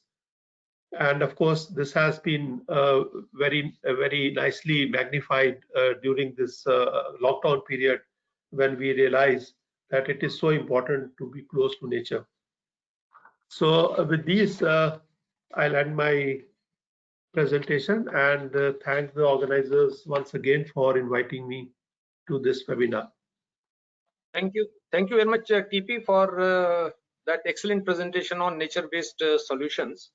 And we do believe that health of natural resources is directly linked with the health of the society. And as you said, that there should be more movement towards the nature-based solutions than technology-based solutions. And maybe by and by we'll have more nature-based solutions than technology-based solutions. Let's look to a brighter future. Thank you very much for that. And the next speaker on this for this session is Professor Vinay Sharma, and he's going to speak on as to why people should adopt sustainable consumerism. Professor Sharma is working in IIT Roorkee in the Department of Management Studies. He's got more than 20 years of experience in marketing, rural marketing, and marketing development and brand development. So it's over to you, Dr. and Professor Vinay Sharma. 10 minutes for you, please. Thank you, sir. Good afternoon, everyone. So I feel humbled and honored to be with such great, panel of speakers speaking alongside such people, and elated to see informed and learned gathering. And especially Professor Amit Garg, who belongs to IIT Roorkee, Dr. Kapil Joshi, who is pursuing his studies at IIT Roorkee. Thank you. So now, you see, my job is slightly easier now because many things have been aptly explained. Just to reiterate one or two things, basically, starting from lives vis-a-vis livelihood to Gaia hypothesis to agriculture high schools and not being master of resources and inculcating tradition with knowledge and utilizing that knowledge, and then threats and risks because of scaled up economic production or production at large, and then nature-based solutions, as just now was said by Mr. Singh. Now I want to add few things, that's all. You see that the perspective is that all of this, whatever we are discussing here, is the most important aspect, it is the most relevant aspect, and this is what is required. But the point is, why should people adopt sustainable consumerism? So I would take it forward, whatever has been talked about. And there are many aspects, it can be a moral aspect that world requires that. It can be that whosoever is at fault, let's all work for that. Now let's forget whatever has been done. Now let's undo it, undo whatever has been done, and let's carry forward. Let's go towards rejuvenating things. As we have just seen that within past 3 months or so, nature has rejuvenated itself. So there has been news, and you all know that Ganga has rejuvenated itself. You can see Himalayas from Roorkee now, which was far, the cry between these many years. So now, then again, there is a question of why should people adopt sustainable consumerism? Is do not commit the same mistake what earlier generations have done, and let's not discredit the good work people have been doing up till now in this, in this regard. So let's follow sustainable consumerism. So, but again, whenever you see, I have belonged to the field of product innovation, marketing, and branding, and strategy especially. So the logical question which comes to my mind always is that why should people adopt sustainable consumerism at the end of the day? Why shouldn't they ask a question in return to this question that who are we to tell them, or why should they do it actually? For example, whenever a lot of my work has been on Gangaji or Himalayas and forests and so on. Whenever I go to Himalayas and talk to people to adopt sustainable consumerism and these kind of things, and people slightly smile at me mockingly, and they say that you have enjoyed all the wealth of this world, and whatever facilities you have been going through, and you are preaching us on why should world go for sustainable kind of a consumerism. So and thousands of people we have interacted during my stint with, when I was working with Ganga River Basin Management Plan. The question was always like that. So they understand things, but why should they follow it actually? So, and you see, the conclusions which I have come to in due course of time is that there are parameters of success and growth which have taken us away from sustainable consumerism at the end of the day.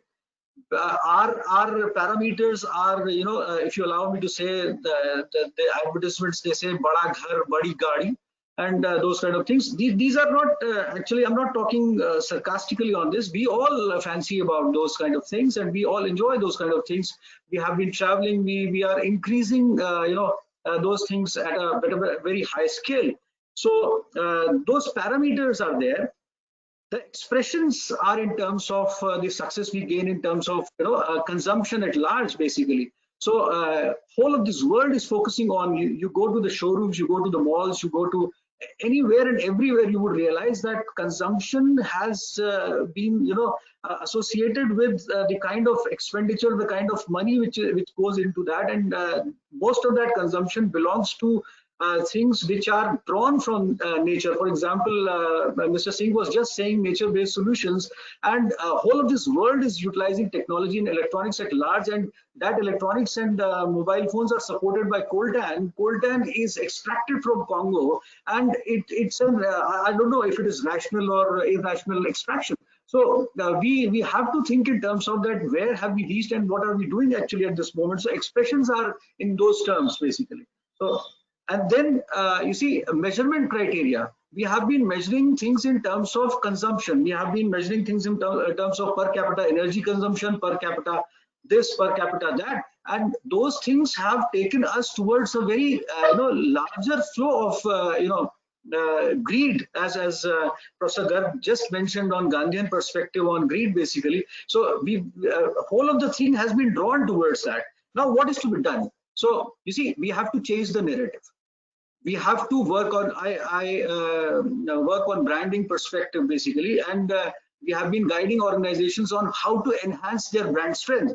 So in this case also, we have to enhance the brand strength of going towards nature-based solutions, adopting things which have value to as far as sustainability goes. We have to automotive companies must ask this question to their customers: why should they be owning this automotive? And sales won't drop. Our research says that sales just doesn't drop if you tell the truth to the customer at the end of the day. So you see, there are organizations manufacturing an automobile every 22 or 25 seconds, which is very good actually, because they have mastered that art. But to what extent those automobiles are required today has to be rationally seen. And it is not that if resources would be extracted from those kind of businesses, so resources won't go anywhere. Resources have a aspect of, or let's say, yeah. 2 more minutes. Yeah. So resources have a capability of flowing from one rational usage to other rational usage. So we have to change icons, we have to change perspective. And how to do it? We have to, dilute this marketer's dilemma of that if I would not brand my product strongly, so customer won't buy it basically. So we have to bring in customers and marketers on the same plane, and we have to put in marketing investment on the sustainable consumption at large, and certification and these kind of things would be definitely supportive. And one last thing which I have always advocated on strongly is that we have to enhance the role of children and the curriculum at the school level to bring in these things at large. When these children, they grow up, they should not be fancying buying bada ghar and badi gadi. They should be fancying on living a good life along with the nature-based solutions. And that can be done with 5-pronged kind of learning, which we have experimented upon larger number of children and students all over the world globally. Is that there are 5 elements which children have to be taught about: is respect, less self, less skepticism, focus, and lots of reading. That will actually inculcate a habit of going away from irrational consumption towards rational consumption, basically sustainable consumption. So this is how I wanted to express myself. There's a lot to say on this, but thanks again. The last slide. Yeah. The last slide says that this is our chance because COVID has stopped everything. So that's it is giving us the opportunity to stop and think. So this is our chance. Thank you very much, Dr. Vinay Sharma and Professor also. And when you say no, this is our chance. So I take over from there and say this is our chance to be in the driving seat, for every consumer, and then you can bring the big change. Thank you very much for that nice presentation. And from here I move on to Dr. Kapil Joshi, who is going to give a presentation on value chain creation for bioresidues from chewed pine forest. He's an Indian Forest Service officer, and he's presently doing post-doc fellowship at IIT Roorkee in the Department of Management Studies. He has worked in very senior positions in the Forest Department as well as in corporation, and also with the World Bank Forestry project of Uttarakhand. He has worked also as the Director Corporate Tiger Reserve. And of course, he has won many state level forestry awards. So it's over to you, Dr. Kapil Joshi. 10 minutes for you, and I'll give you a nudge, after 8 minutes.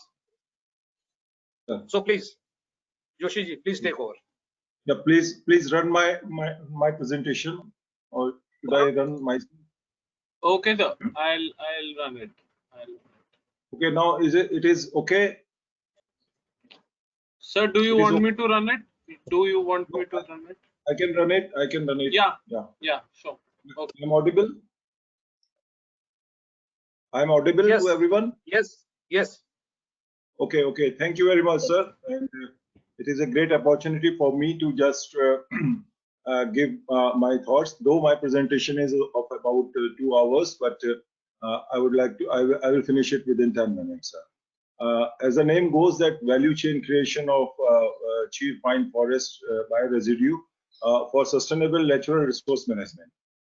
We all know that it's a daily affair in all the Western Himalayan belt that we repeatedly face forest fire. And of course, we are fortunate enough this year that we don't have much of forest fire because of rains. But the main culprit is our dry and fallen pine needles. They have resin content in it and highly inflammable, and this is the major cause of forest fire in Uttarakhand especially. Just in a nutshell, I would like to explain that about more than 5 lakhs hectare area is under pine forest, and with a rough estimate of 6 tons per hectare, we produce almost 2 to 3 million tons of pine needles every year. and the local utilization is very less. Sorry, I could not correct the spelling of reason. Anyway, there is a myth like if the forest floor is cleared before the monsoon, then they get very good palatable grasses. So villagers, they themselves put the fire in the forest area, and ultimately that becomes out of control. In order to control forest fire and utilize these pine needles, a number of interventions were taken in our state. And in one of the intervention where a big plant was established just near Haldwani, where pine needles briquettes were made by the manufacturer. And it was a plant worth 8 to 10 crore rupees. I'm talking about 2012-13, and it went up to 2014. And it went very well. And this intervention of the Uttarakhand Forest Department, it helped. Yes, yeah, you are audible. You were not audible. Yes, please go ahead. Yeah, so villagers, they collected a lot of pine needles, and there was a provision that whoever will collect the pine needles will get 1 rupees a kg. So that way the work for a long period, because there were many associated issues, and because of those issues,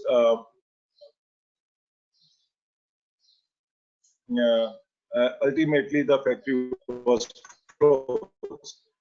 In a nutshell, if I want to tell that the basic issue was transportation of the loose pine needles from the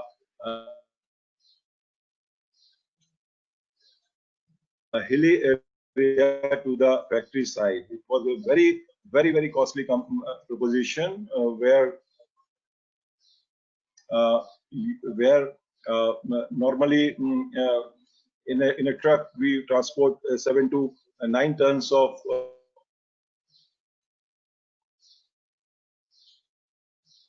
goods, but when we transport the loose and dry pine needles, it was hardly 1 to 1.5 tons. So it was a very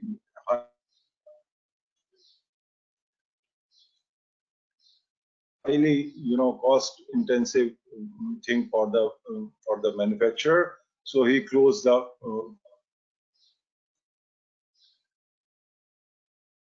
factory. Then when I was doing my PhD from IIT Roorkee in 2013, 14 and 15, then I conceived a design of a machine where we can convert these pine needles into briquettes through manual intervention. And that's the design. And this design was very much appreciated. Manually, we could densify the pine needles. Here, some heating elements was also there. And this design was awarded by Shining India campaign also.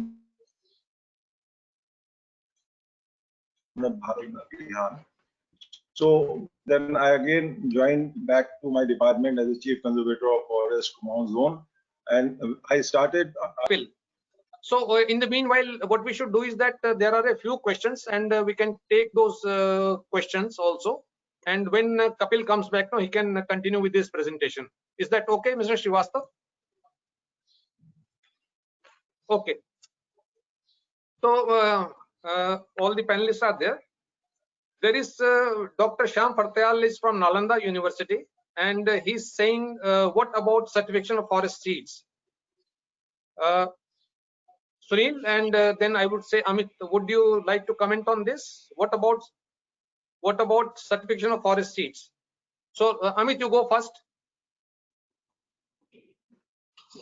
The certification of forestry is extremely important. We have He said forest seeds, beej. Seeds. Yes. Sir, I cannot comment. It is not my. Okay. Sunil, sorry. Sunil, no problem. Sunil. Srivastav. Yes, sir. Thank you. Just let me. Am I audible, sir? Yes, yes. In fact, this is a highly important area. Certification of seed is a very important area. In the forest department, traditionally we were having seed orchards, clonal orchards for getting certified seed. We were having seed bearers which were specially maintained for collection of seeds. right now, PCF has taken an initiative of developing standards for quality planting material. I suppose Dr. Mohit Gera is also present in this gathering, the PCCF of Jammu and Kashmir. He was director of the international of the IC Far East Center for Genetics at Coimbatore. So he was also working on this. Now our quality planting material standards, which is being developed, will take care of certification of the reproductive plant material of all sources. And this is actually very much needed. And the Abhijit Ghosh committee report of Ministry of Environment Forest for raising trees outside forest with a view to climate change mitigation, that strongly recommends for going for certification of trees outside forest and certification of quality planting material as well. We need to have quality planting material from a responsible and certified source. Thank you. Thank you very much, Sir, Mr. Srivastava. So, yes. So Sunil here, just to add one line please. that Yeah. that basically the certification of seed is important, but ultimately that seed goes into a kind of a plant material production. So what from NCCF side, we decided that it is better to go for quality plant material certification, which will also cover the seed part, which will also cover the processes which are followed for production of those plant material. So that is how the NCCF is tackling this issue. Thank you, sir. Okay, thank you very much. And there is one important question or query. It's coming from Diwakar Sharma of WWF, and he says that forests are scientifically managed. These have working plans. Why do they need certification? So I'll give it to Professor Amit first. Okay. Amit? Yes, sir. Yes, sir. I think, sir, it's a very good question. There is something called greenwashing in all domains. So greenwashing is you say, you claim it is green, but it is not green. So I think some third party, which is not having any conflict of interest with the whole process, has to certify this. So anybody can claim that my product is very good, but somebody has to say, and the more it becomes commercial, the more importance of these things come. That's very well said, Amit. That's very correct. It's not for somebody to certify his own management, but someone else should do it coming from outside. Srivastava, can you add quickly in half a minute? Yes. Yeah, thank you, sir. I wanted to add that the National Working Plan Code 2014 of the Ministry of Environment, Forest and Climate Change specifically has a preamble talking about certification to be taken up after a forest is managed on scientific lines based on the working plan.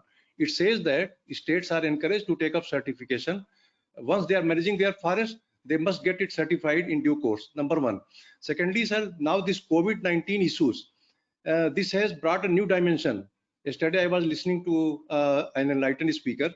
He said that our working plan code should especially mention how far our forests are addressing the requirement for peace and well-being of people, how far these are meeting the requirements of psychological satisfaction, emotional requirements of the people.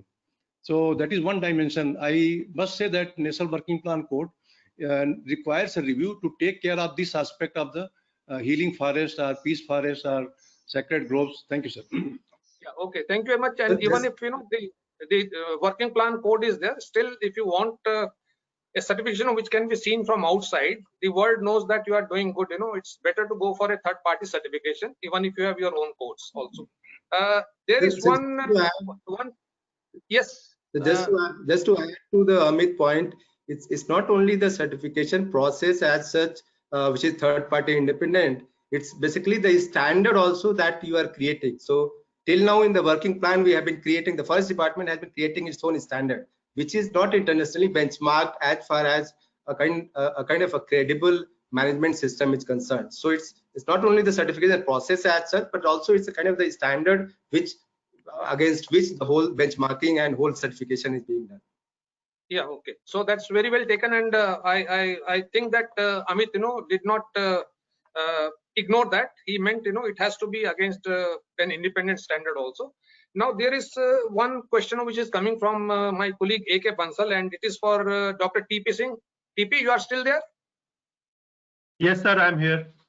Yeah, TP, the question is that how is restored landscape defined under Bone Challenge, and what are the indicators? There are a set of indicators. It will take a long time to explain here, but basically, restored land essentially is the way we restore back ecological services of the land, and some of the activities which forest departments take, whether it is ANR or natural regeneration or assisted natural regeneration or afforestation, the idea is to restore land so that it is ecologically viable, and it has the biodiversity which there should have been, not necessarily exotic biodiversity, but at least the indigenous biodiversity. Okay. Thank you very much, TP, for that clarification. And I do believe that Mr. Bansal can visit IUCN website also, and he'll get more information on this Bone Challenge. And the indicators, yes. Yes. Okay. So I'm getting many questions. I'll take one or two more. And this is coming from Bhavani Gupta. And it's a comment as well as a question. He said that these migrant workers who are now moving into the rural areas, if they don't get any livelihood, then they are going to fall back upon natural resources, that is forest. And is there a chance that this forest resource will get depleted? Can I pose it to Professor Vinay Sharma? Yeah, actually, sir, there is a less possibility that there would be an irrational burden on forest resources, because as of now there have been so many technological interventions which have been made, and continuously institutions like IITs, they are working on utilizing forest resources rationally to develop livelihood at the doorsteps of people. Dr. Kapil Joshi's presentation is all about that. There are several experiments which we have been doing.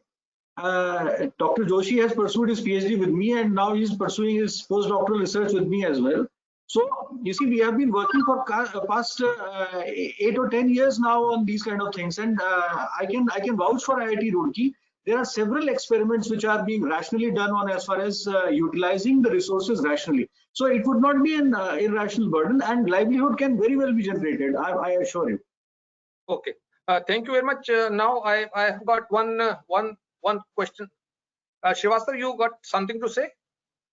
Or time? You are saying about the time? Unmute. Yes, sir. In fact, Mr. Sanjay Upadhyay is one of the panelists. He was held up in some case at the Supreme Court, so he has joined the webinar. So I just want to make a mention that Mr. Sanjay Upadhyay has joined the webinar, and I don't know if the time permits, we can give the floor for 2 minutes to him also before we conclude. Yeah, we'll certainly give floor for 5 minutes to him. He's an old friend, and I respect him that he's coming back from Supreme Court and straight away to this panelist court. We'll give him time, but let me continue with the flow of the questions. Mr. Bala Prasad, who was special secretary also in Ayush, I believe. He's asking a question, and it's for Professor Amit and anyone else who can take it. What is happening about certification of other natural resources that is beyond forests? Amit, can you take it? Yes, sir. So this is a very good question again, sir. This is there are multiple levels of certification, and there are about 138 certification systems on green products all over the world. And India also has some certification systems, but I think they have not become popular. As Secretary was saying, and many eminent speakers have said, that these standards have to be made minimum required. And then the market will pull up and these things will happen. But I'm not saying that they are not systems. There are systems, but they are not popular yet. So I think we need to make efforts in this direction. Okay, so what I will do is that I am cutting short this question session because we have got Sanjay with us, and I would request Sanjay, you can please, I am introducing you as you are a great man. You have been doing a lot for the environment as a practicing lawyer, and you have got your own organization which takes up these issues. I would say even of certification of environmental conservation. So it's over to you, Mr. Sanjay, and if you can finish in 4 or 5 minutes what you really want to say, we'll be very grateful. So Sanjay, can you hear us?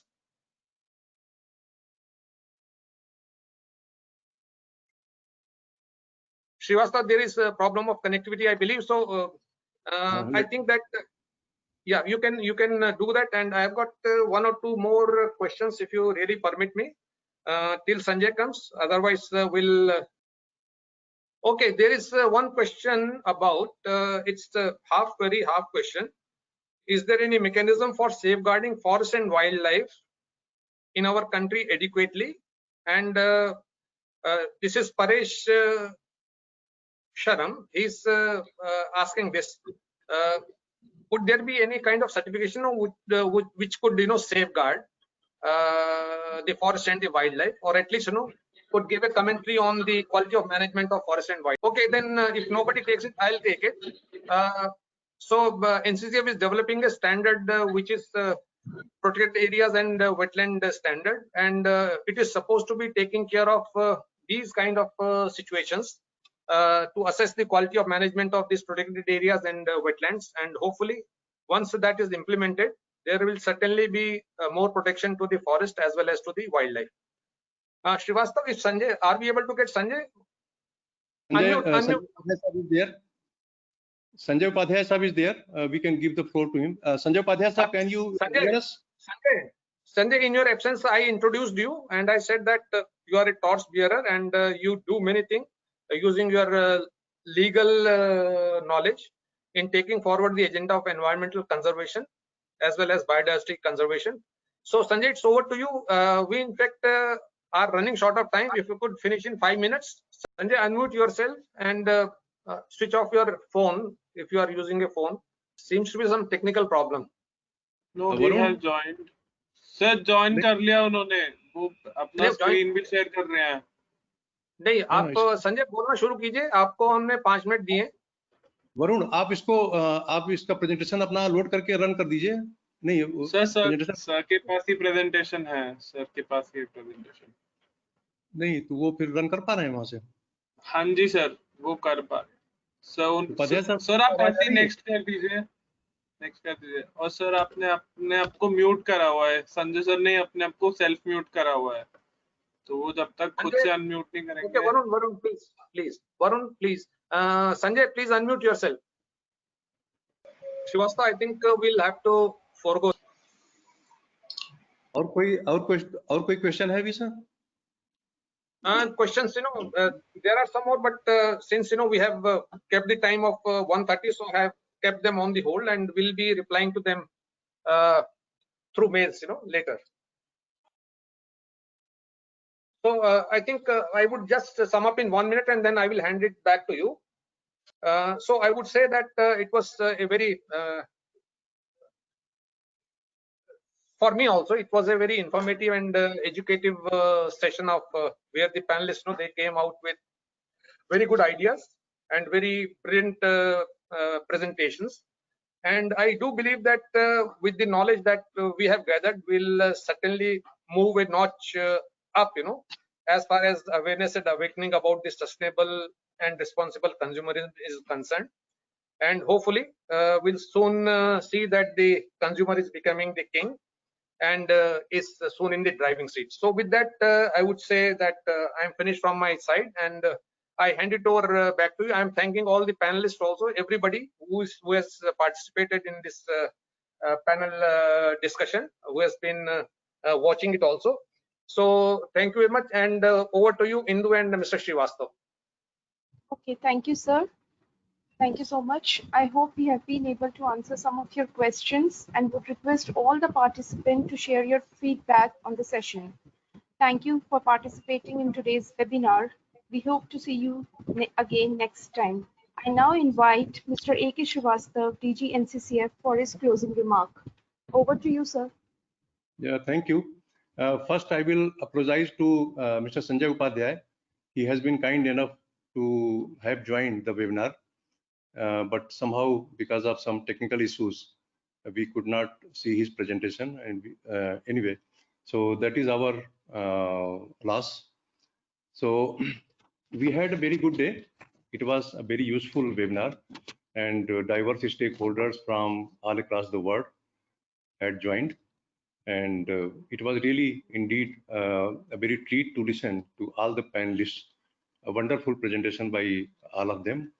So my job is limited to thank all the distinguished participants for sparing their time, to Dr. Jagdish Keswan for having very kindly introduced and moderated the event, to the panelists, Mr. Sunil Pandey, Professor Amit Garg, Dr. T.P. Singh, Professor Binay Sharma, Dr. Kapil Joshi, Mr. Sanjay Upadhyay. I thank all of them, and special thanks to the chief guest, Mr. Sudhanshu Pandey. It was a very thought-provoking address given by him, and being a civil servant, a bureaucrat, he has taught forestry to the foresters also. So many dohas, quotations he had extracted. I think it is always good to listen to him. He gives good ideas. So thanks to Mr. Sudhanshu Pandey, and for being so gracious to be present with on this occasion. Chairman Mr. Bijay Sharma is present for the whole duration of the webinar. So thanks to him also. And I would be thanking the Director General All India Radio, Mr. Fayaz Shahryar, who very kindly joined this webinar, and to the Principal Director General PIB, Additional Director General PIB, Ms. Alpana Pant Sharma. She was also connected to us, and Ms. Mitali Chatterjee, Deputy Director General Doordarshan, she was present in the meeting, and to all media people who joined this event. And thanks to all universities, institutes who nominated their people, industry representatives who nominated their people to attend, and many international organizations are represented in this meeting. In fact, we had a registration of some 380 participants, but as there are many concurrent events by many organizations, so obviously the participation was not to that extent, but we had taken the prime slot. They had been for almost 7-8 days continuously in sending the invites. We have sent invites almost to many people, many organizations, but because of the concurrent events, many of them could not join. So I will name few from IT support team, Mr. Richard, Mr. Balvinder, Mr. Praveen, and my colleagues, Ms. Taruna, Mr. Varun, Dr. Indu, Ms. Tripta, Ms. Upasana, and there are many more who have been working from behind. Mr. Chetan has been working for us, and Mr. Abjit has been working for us, Mr. Pant has been working for us. So if I am missing any name, it is not that they have not contributed and I am not acknowledging them. So I thank all of them for their consistent effort and support in bringing this webinar to this level. And they have been pursuing, they have been even contacting them, all participants and panelists. So indeed, a very deep appreciation to them. So thank you very much.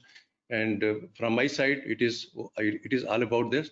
And I would like to give the floor to Chairman Mr. Bijay Sharma, if he wants to say a few words.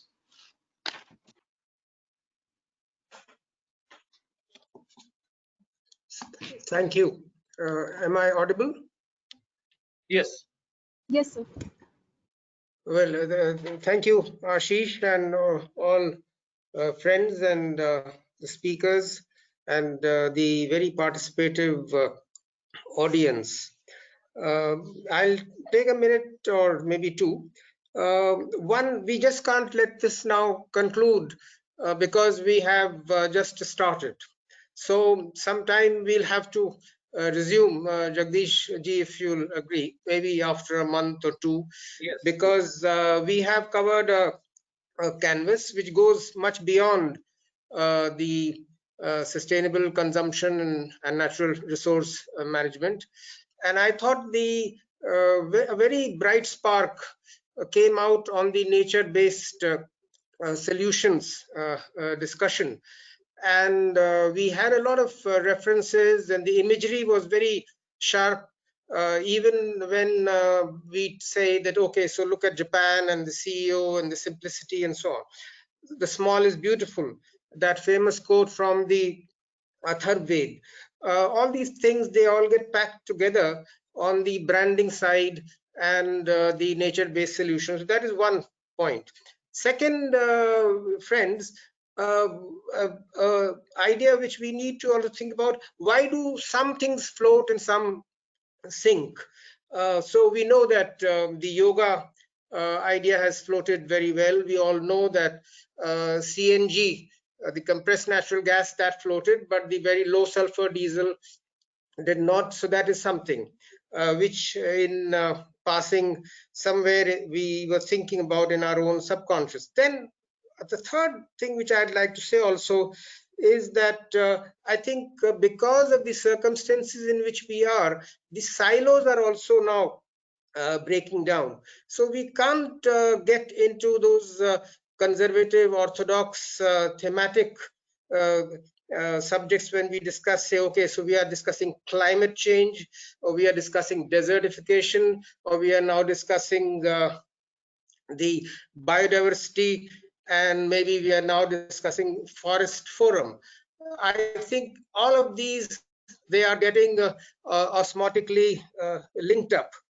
And another idea which was flashing through me as I was just speaking is the medium. So what do I mean when I say medium? Say, when I'm discussing river cleaning, I'm looking at the water part. When I'm discussing air pollution, or say the Taj, the marble, its exposure to sulfur dioxide, but when I look at the trees part, the green cover, I'm looking at a certain very specific medium.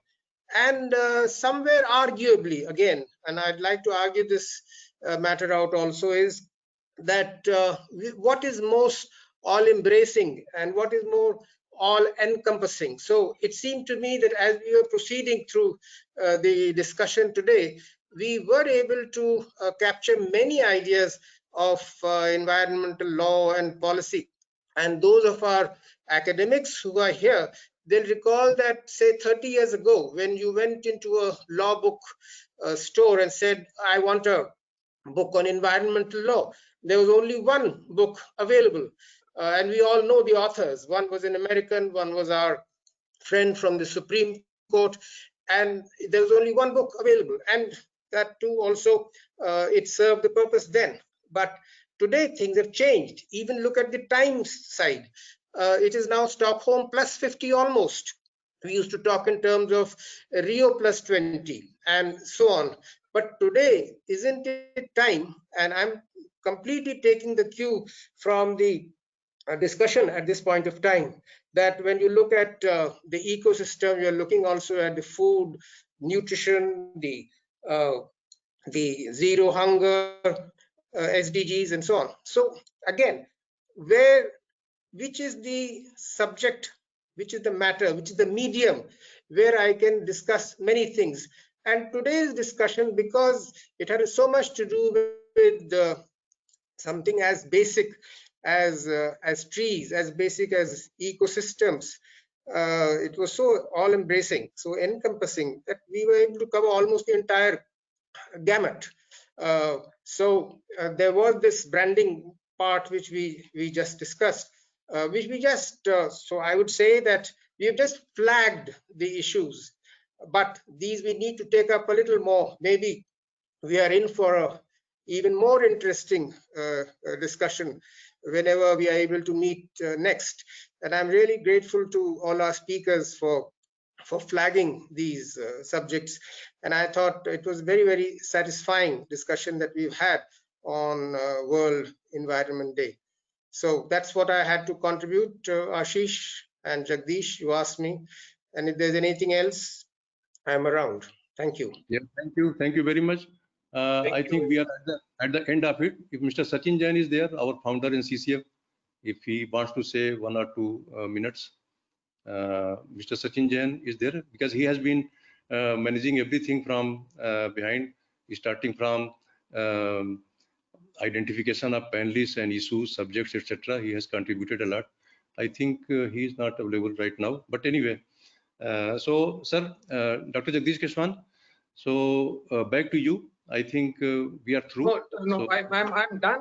I handed it over to you, and what Mr. Chairman has said, we should not stop here. No, it's the beginning only, and let's see when we meet again, and we'll take it forward. Maybe after 1 month, 1 month and a half, but let us continue this. Yeah, thank you, sir. Much. In fact, the chief gave a very good message that every day should be the World Environment Day. It should not be once in a year. Every day should be the World Environment Day. That is a very good point. So thank you very much. So I think let us now call it a day. We are sorry that we can't offer you lunch online. Thank you all. Thank you. Thank you very much. Thanks a lot. Thank you very much, TP. Thank you very much, Amit. Thank you, Kapil Joshi. Thank you, Vinay Sharma ji. And thank you. कोई मैं बोल तो नहीं गया यार. संजय को मैं नहीं गिन पाया. Sunil. Thank you, Sunil. Thank you very much. Thank you. Thanks.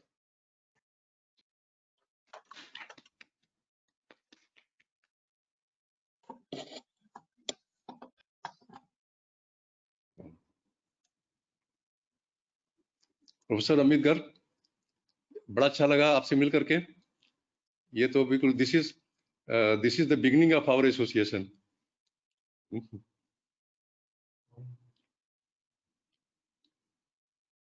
आपका अनम्यूट अमित, अनम्यूट. सर, हम लोग आपके साथ हैं सर, जैसे भी हो. आई एम अहमदाबाद आपके साथ है सर.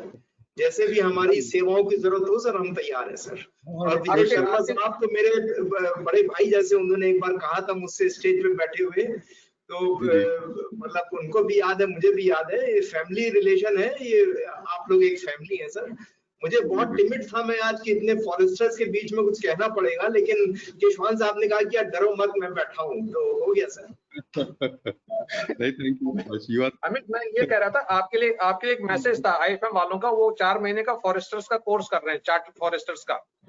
जी सर. तो वो IFM वाले जो हैं वो आपको भी ये मैसेज देना चाहते थे, लेकिन अभी क्योंकि शॉर्टेज थी टाइम की, हम आपको कम्युनिकेट कर रहे हैं, क्योंकि शायद उसको सेटअप करने में जो था ना, जब IFM सेटअप हुआ था, आप ही के लोग शायद वहां गए थे. जी सर, जी सर. तो हम तैयार है सर, उनसे टच में आ जाते हैं, फिर जो भी करना होगा करेंगे सर, आप लोग की मदद के साथ मिलके. बिल्कुल बिल्कुल बिल्कुल. जी सर, जी sir. So we can call it a day, Srivastav. Thank you sir. Thank you sir. Thanks a lot. Thank you very much. Thank you very much. Bye bye. Thank you. बंद करना पड़ेगा sir, ये कैसे बंद होगा?